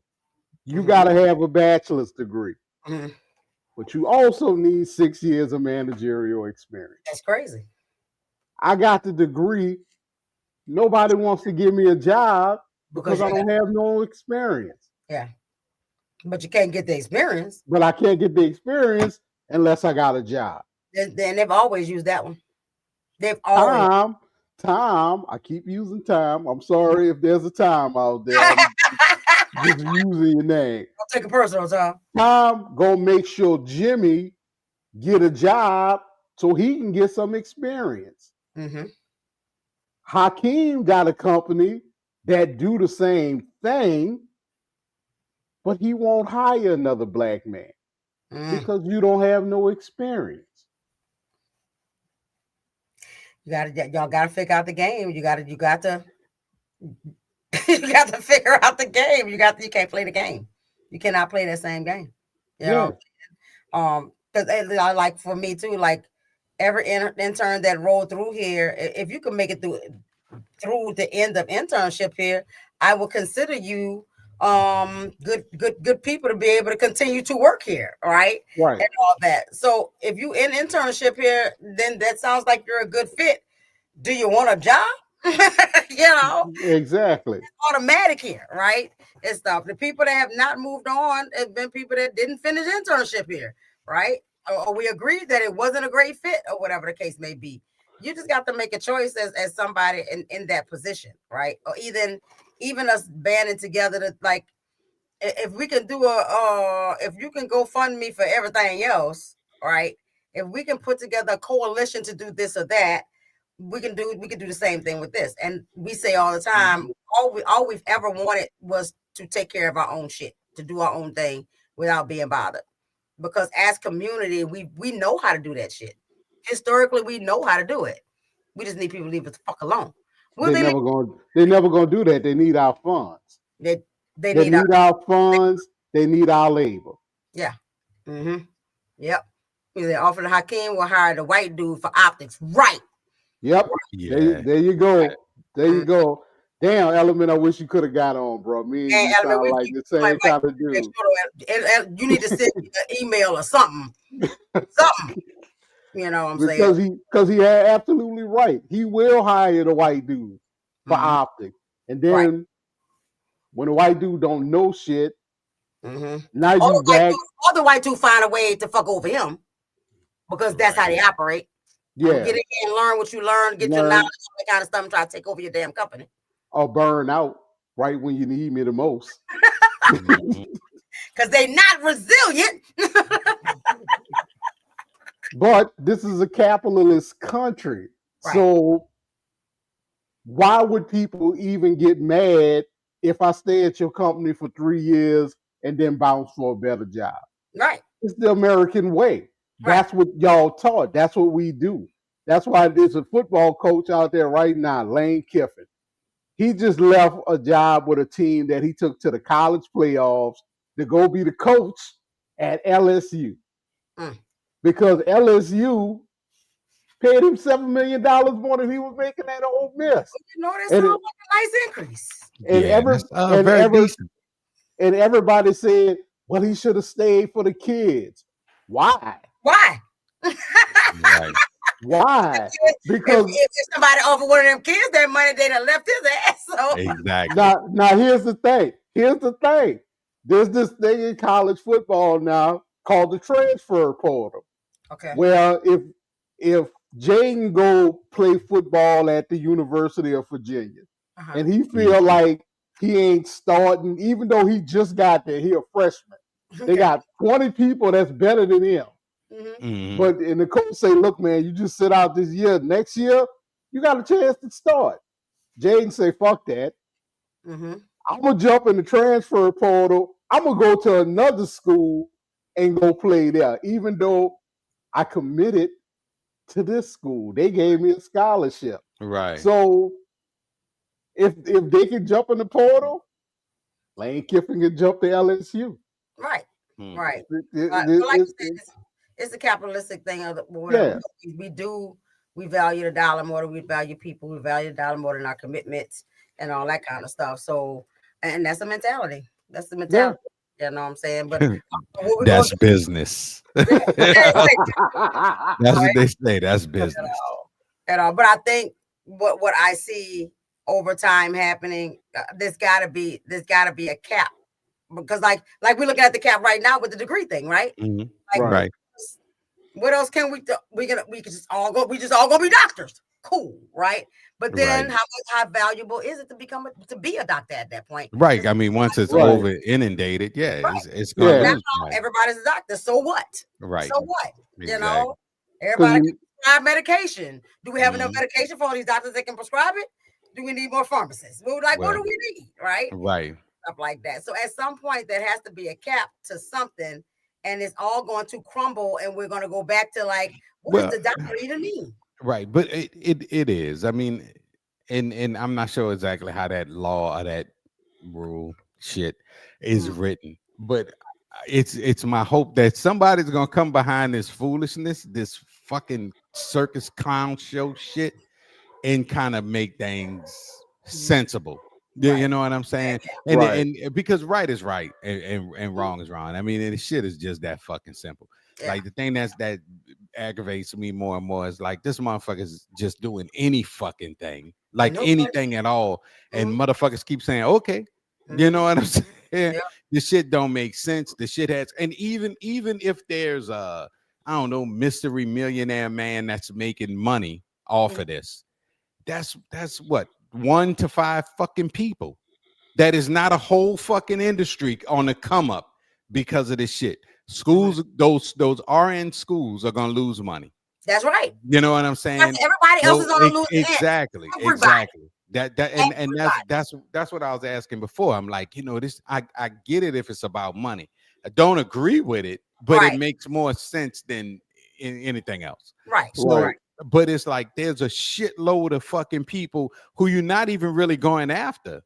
That's gonna lose fucking money. You know what I'm saying? So it's my hope that this shit is not some kind of fake ass permanent shit, because you know the way they writing these fucking laws and these fucking rules, that shit is just on some super anything shit. Yeah. So just do what I feel like and whenever I feel like it. I don't give a fuck about nobody because that's how they operate. Right. Yeah. It's nothing is about consequence. I mean, this motherfucker pretty much said. Only thing I give Trump props for is this bitch showed us. I call him a bitch. This bitch showed us. You could be anything you want to be. You ain't got to be smart. You don't have to be educated. You don't even have to know what the fuck you doing. But you could just be whoever the fuck you want to be. God damn it, the motherfucker was right. You know what I'm saying?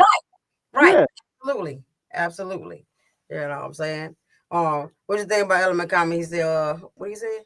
He said we need a Wakanda that won't become a Greenwood.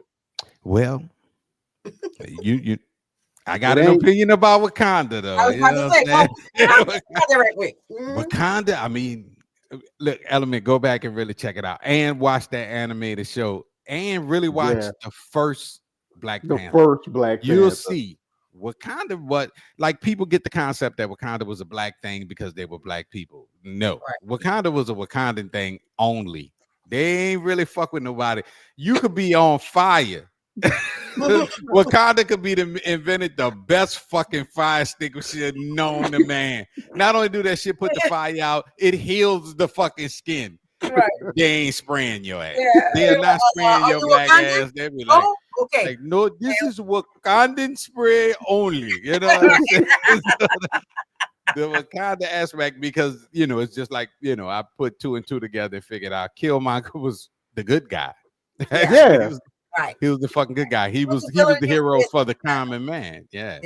Yeah, because he never. But I get what you're saying though, Element. Yeah, we do need a Wakanda. Need a Wakanda. Yeah. But because Killmonger didn't want to rule Wakanda.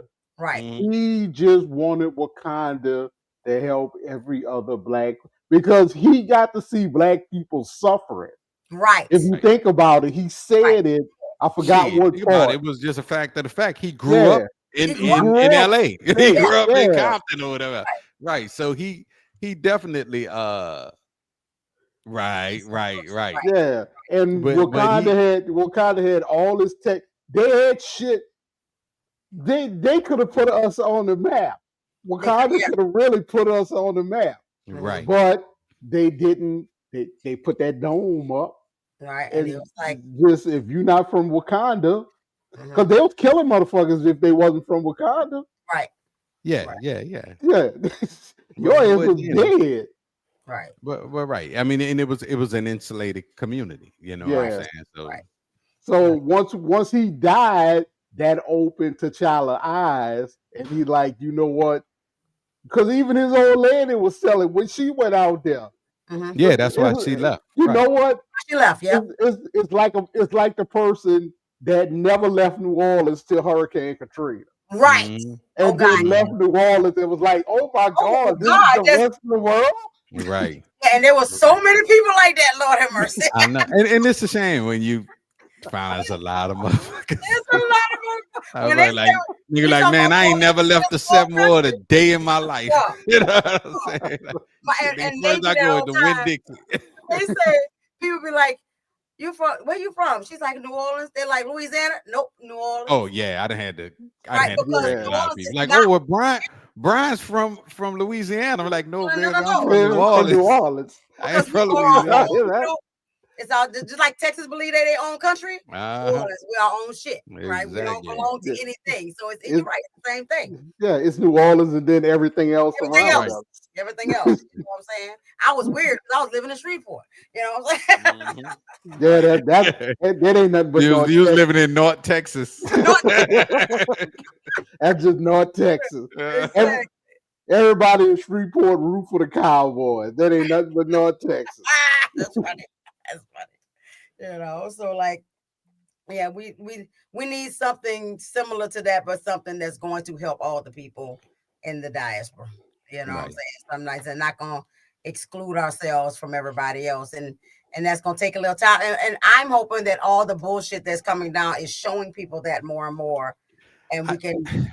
I hope so. I see a lot of people that thought one thing. I mean, and not the dummies. Not the dummies. But people who really thought like, oh, okay, he's going to do a thing, and it's going to be a crazy thing, but it's going to be a thing that benefits the people. Right. But and even those people starting to see like, oh, it was some bullshit. Damn, damn, you was right. Oh shit. Right. You know what I'm saying? So I'm hoping that the next move is an eye opener. And I ain't gonna lie, I hope they done got all the money they wanted to get for this cycle. You know what I'm saying? Because that's what the shit came down to. It's like every fucking change put $1 in somebody's pocket who we ain't never heard of, and we probably utilize their fucking products on a daily basis. So I just hope that they done got their money up for this cycle, and that way they could We can go back to being, you know, getting fucked over with Vaseline for right. Thank you. Right. I miss those take the times, lube away. you know Come on, what I'm saying? man. Right. You know what I mean? Because it's gonna be, because there's no such thing as a fair government. Nah, You know what I mean? There's no good government nowhere. Yeah. So, but at least satisfy the fucking people. Right. You know what I'm saying? If you satisfy the people, you get less rebellion. You know what I mean? Right. Because what's happening now is simply causing it's causing everything. It's causing a revolution. It's causing the rebellion. It's creating an environment that's like, well, nah, fuck that. Nah, I don't work for all this, and now you saying it's obsolete. Fuck that. Because either I'm gonna go ahead and be a doctor, or I'm gonna say fuck your entire system, and I'm gonna create my own. Right. And all that. And I think and I see people going in that direction where they're taking their value out of the dollar. Like they're taking it out of the money in itself. No, I know I got to pay bills. I know I got to take care of this, take care of that, and all that. And like the conversation me and Fred had when we was both looking at the real estate game and all that. It was like they keep trying to sell us millionairedom. I really want millionairedom. Exactly. And you know what? That's write that down, because that's a whole nother show. Because I'm so sick of motherfuckers with that shit. It's like, if you want to make $9 billion a year, like, no, nigga, I don't need that. Need a 16-bedroom house with 16 bathrooms unless I'm housing the homeless, right? So unless I'm doing something for the people with that. Because how many air conditioning units that's gonna take? You know what I'm saying? Like, for real. Who cleaning that house? Right? Because who's dirty in it? You won't make it to every room. Something that big has to have purpose. And that's where the value come from, and the purpose that it can provide, right? And stuff. So people are like starting to detach themselves from that thing. It's like, okay, what do I need to do to pay these bills right quick? But I still I need to go on vacation. I need to enjoy. Right, you need to live too, right? I need to live too, right? And if I need to afterpay every fucking thing or corner some shit, you know. I'm loving afterpay. I just got here. Corner, Zezzle. I got all of them. You know, Affirm, all of them. And if you pay them on time, people, they let you. Money. They hook you up. Yeah. You know what I'm saying? But pay the people on time. But like, and even those companies, like, they were able to come out and do the thing because people needed a way to do shit.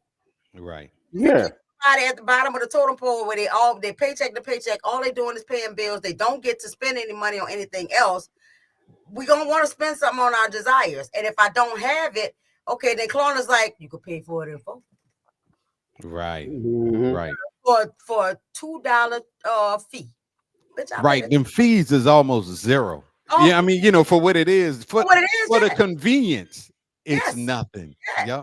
But if you got 10 million people that want to pay that $2, you balling out of control. Exactly. Yeah. Like I always said, if you ask 1 million people for $1, you're a millionaire. A millionaire as soon as that money come in. I'm gonna test that. I'm gonna see how many people can give me $1. Let's see. Yeah, let's see. If they do, I just need 100,000. That's it. 100,000. 100,000. All right. If all I got is 100,000, I'm gonna have to give you like 40K. Look, bro, you can give me 10K, and I'm okay. We're gonna work with whatever you get. Exactly. You know what I'm saying? So we good.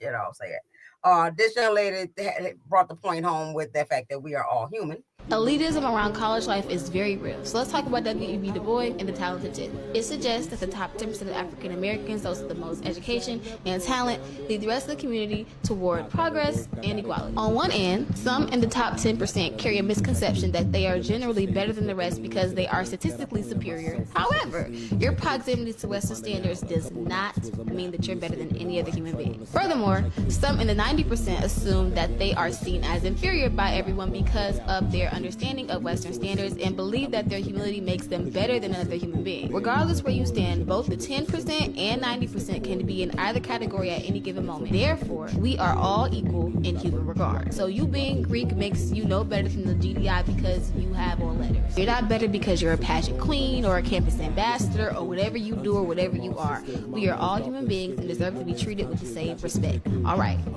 I hope y'all got that. It was getting dark. We are all human beings. Yeah. And That's why the captain of the football team get treated like royalty in high school. For what? Yeah. Because you could throw a football. Right. Shit, Yeah. Because if you motherfucker, I can throw a football. and if I can't throw a football, I probably can be trained to throw a football. I can practice until I can get to throw a football. So, like, I still have, if I have the physical capabilities to learn the skill and practice it, then also I could also do the same thing, right? Yeah. And all that. I just have to have the desire to want to throw the football. Yeah, because see, like what she was talking about there, that's why I have a humongous problem with athletes getting put on a pedestal. Yeah. Movie stars, any of it. Musicians. Like y'all put all these, you putting like movie stars, you put these motherfuckers on a pedestal because they pretend to be somebody else. Right. Yes. They're not even their self. They Right. pretend to be somebody else. Right. And then devastated when you find out they might be an asshole in real life.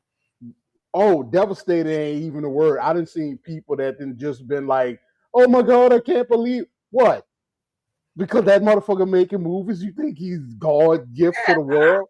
No. He's a human like everybody else. He do the same shit. Got the same desires. You know, football player. Nigga, your career only gonna last 7 years at max. The average football player career lasts 7 to 10 years. And yeah, you get paid a stupid amount of money to run up and down. You get paid a stupid amount of money to play a game that we all played growing up. Right. You just you put in the work and you became that. But that's when the I whole listen, that is a game. Like it is a game, and it's a game for their entertainment, and that's why they pay the people the money for it, because they want to watch you run up and down the field, right? Their entertainment, and get yourself all busted up, and then they're not gonna take care of you after you busted up. We finish playing with you, you're going about your business. They do nothing for you. Everything that athletes fought to get, like health care, they wasn't getting health care. Like, motherfucker, I just paid you $4 million. Get your own goddamn health care. You know, but they get health care and all. They had to fight for that. Yeah, they had to fight for it. Yeah. And I mean, who up? The sick. The rappers are the worst. Because, like, I done seen local legends who get put on that local status. Oh yeah.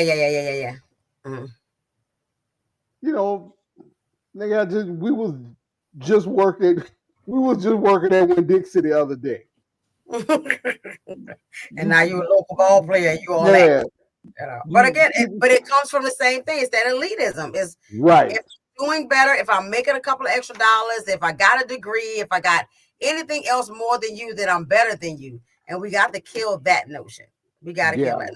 I got to kill it because that kills me. And then when you do nothing, okay, you got the money, aka you got the bag, but then you don't do nothing with it. That's the problem. That's the problem. And that's the problem. Now when all that, because nothing lasts forever.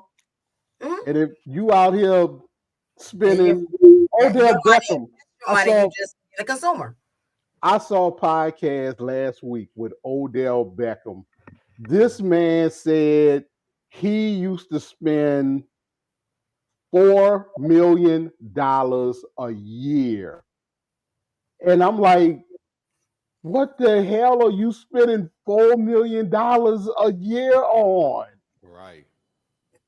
That's also, there has to be a ceiling, y'all. There has to be a point when you are when you got all that money. There's got to be a point where you're like, I don't know what else to do. Now, because here's the point: most black football players come from poverty. Odell Beckham from New Orleans. Right. He grew up in the he grew up in the hood, cut the neighbor off. He grew up in the hood. That's right. You made it. Cut the neighbor off. I live in the neighborhood. When I lived in New Orleans, I lived in the In hood. the hood, cut the neighbor. Cut the neighbor off. But you should have did something with that. Yeah. Because you knew what it was to not have nothing. But America told you, when you get this money, do what you want to with it.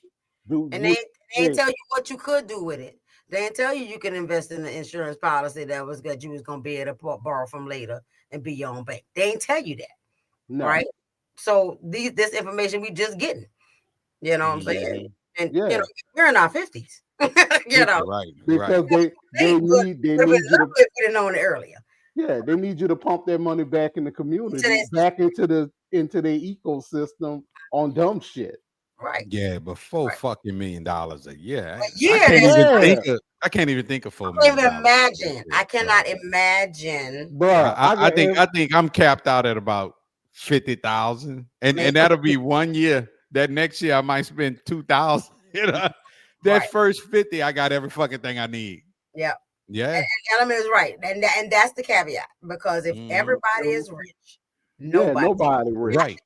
Right. There's no right. In order for them to be wealthy, somebody got to be placed. There has to be a number of people who are poor. Right. There has to be an opposing side. Right. Right. You know what I'm saying? So, and that's what we're fighting against. But I don't even want everybody to be rich per se. I just want everybody to be like, fuck this money shit. Like. And see, that's the thing. They show you the big house with 25 bedrooms that no human being, no one person needs a house with 25 fucking bedrooms. You was absolutely our whole right family can move in that. Our entire family can move in that. Right? Don't your boy Tyler Perry don't he have a big ass house? Matter of fact, he do have a big ass house. Yeah, he got a huge ass fucking house. Yeah, but what that was, I could do bad by myself. Was it the one? No, that was Diary of that was his house. Yeah. And it's just him, huh? Wait, don't he have a fake ass kid or something?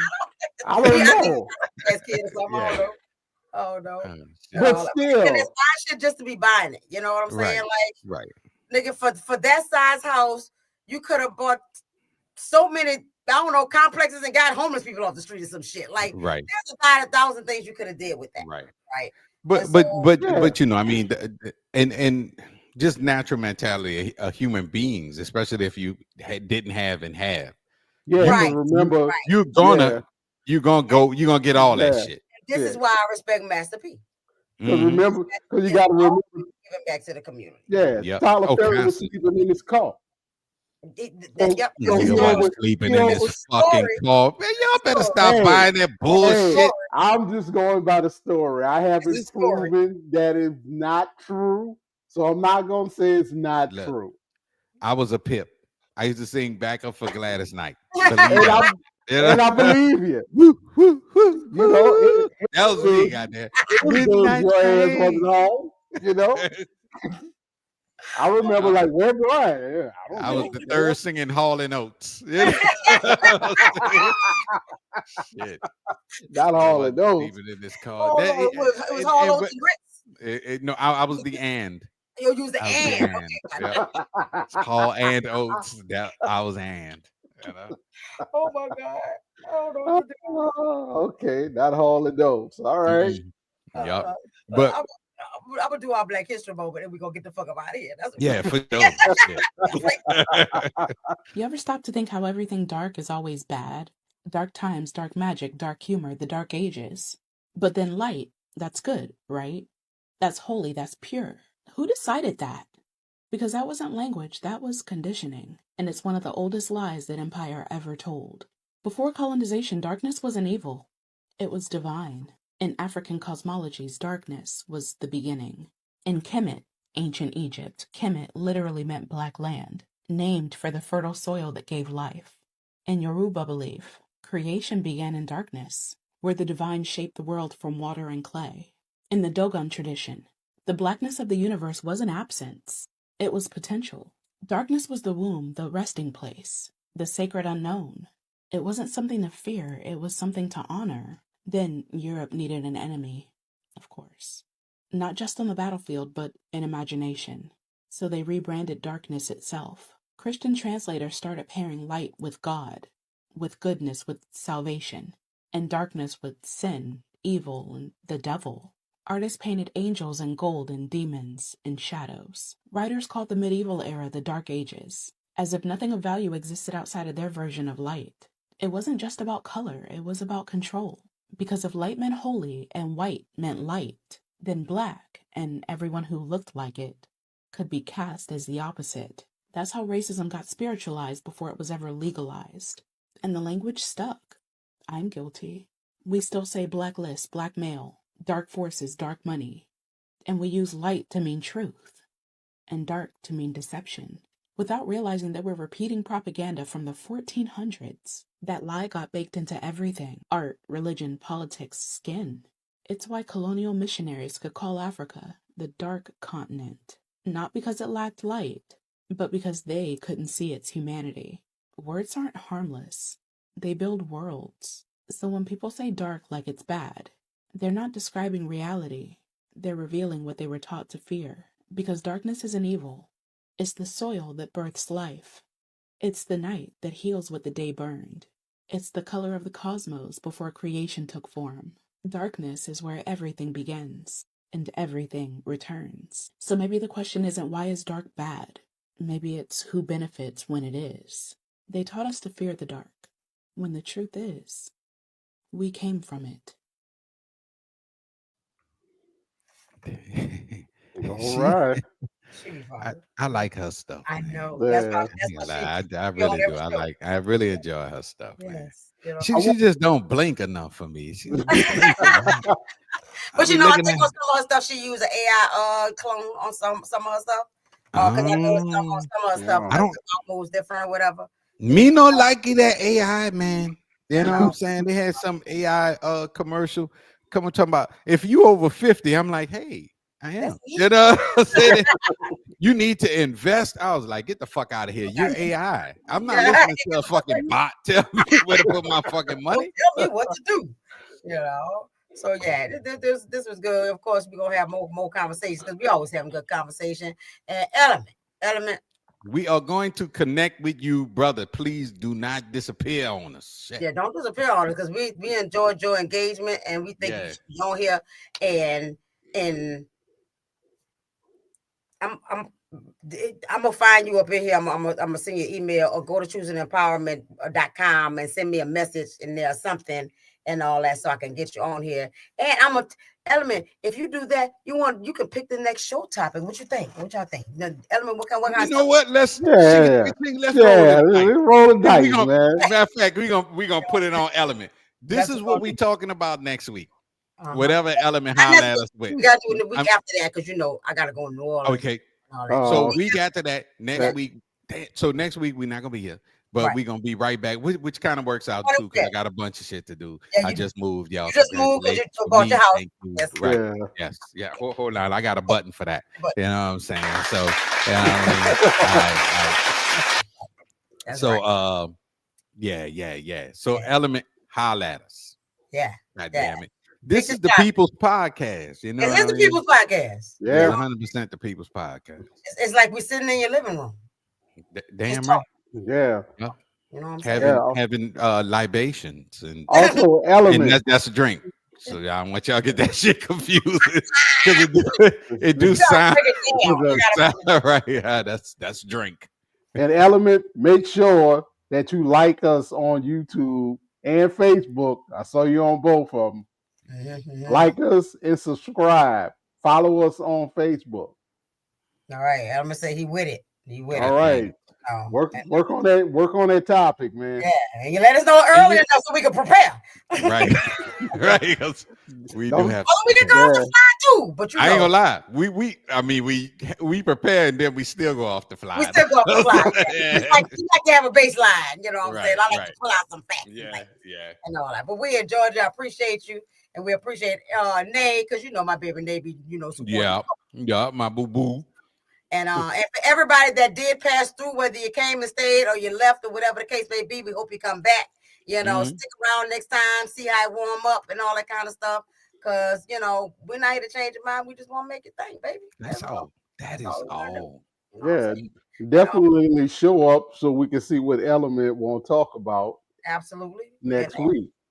No, week after next. Week after next. Week after next. In the meantime, we are conscious, we are aware, we stay prepared, but we ain't never scared. We never scared. Never scared. Okay, I'm gonna stop. Yeah, oh yeah. Y'all have a good night. Don't let nobody bullshit you this week. I had to get his last comment in there too. Exactly. All right. Y'all have a good one. Peace out. Peace out.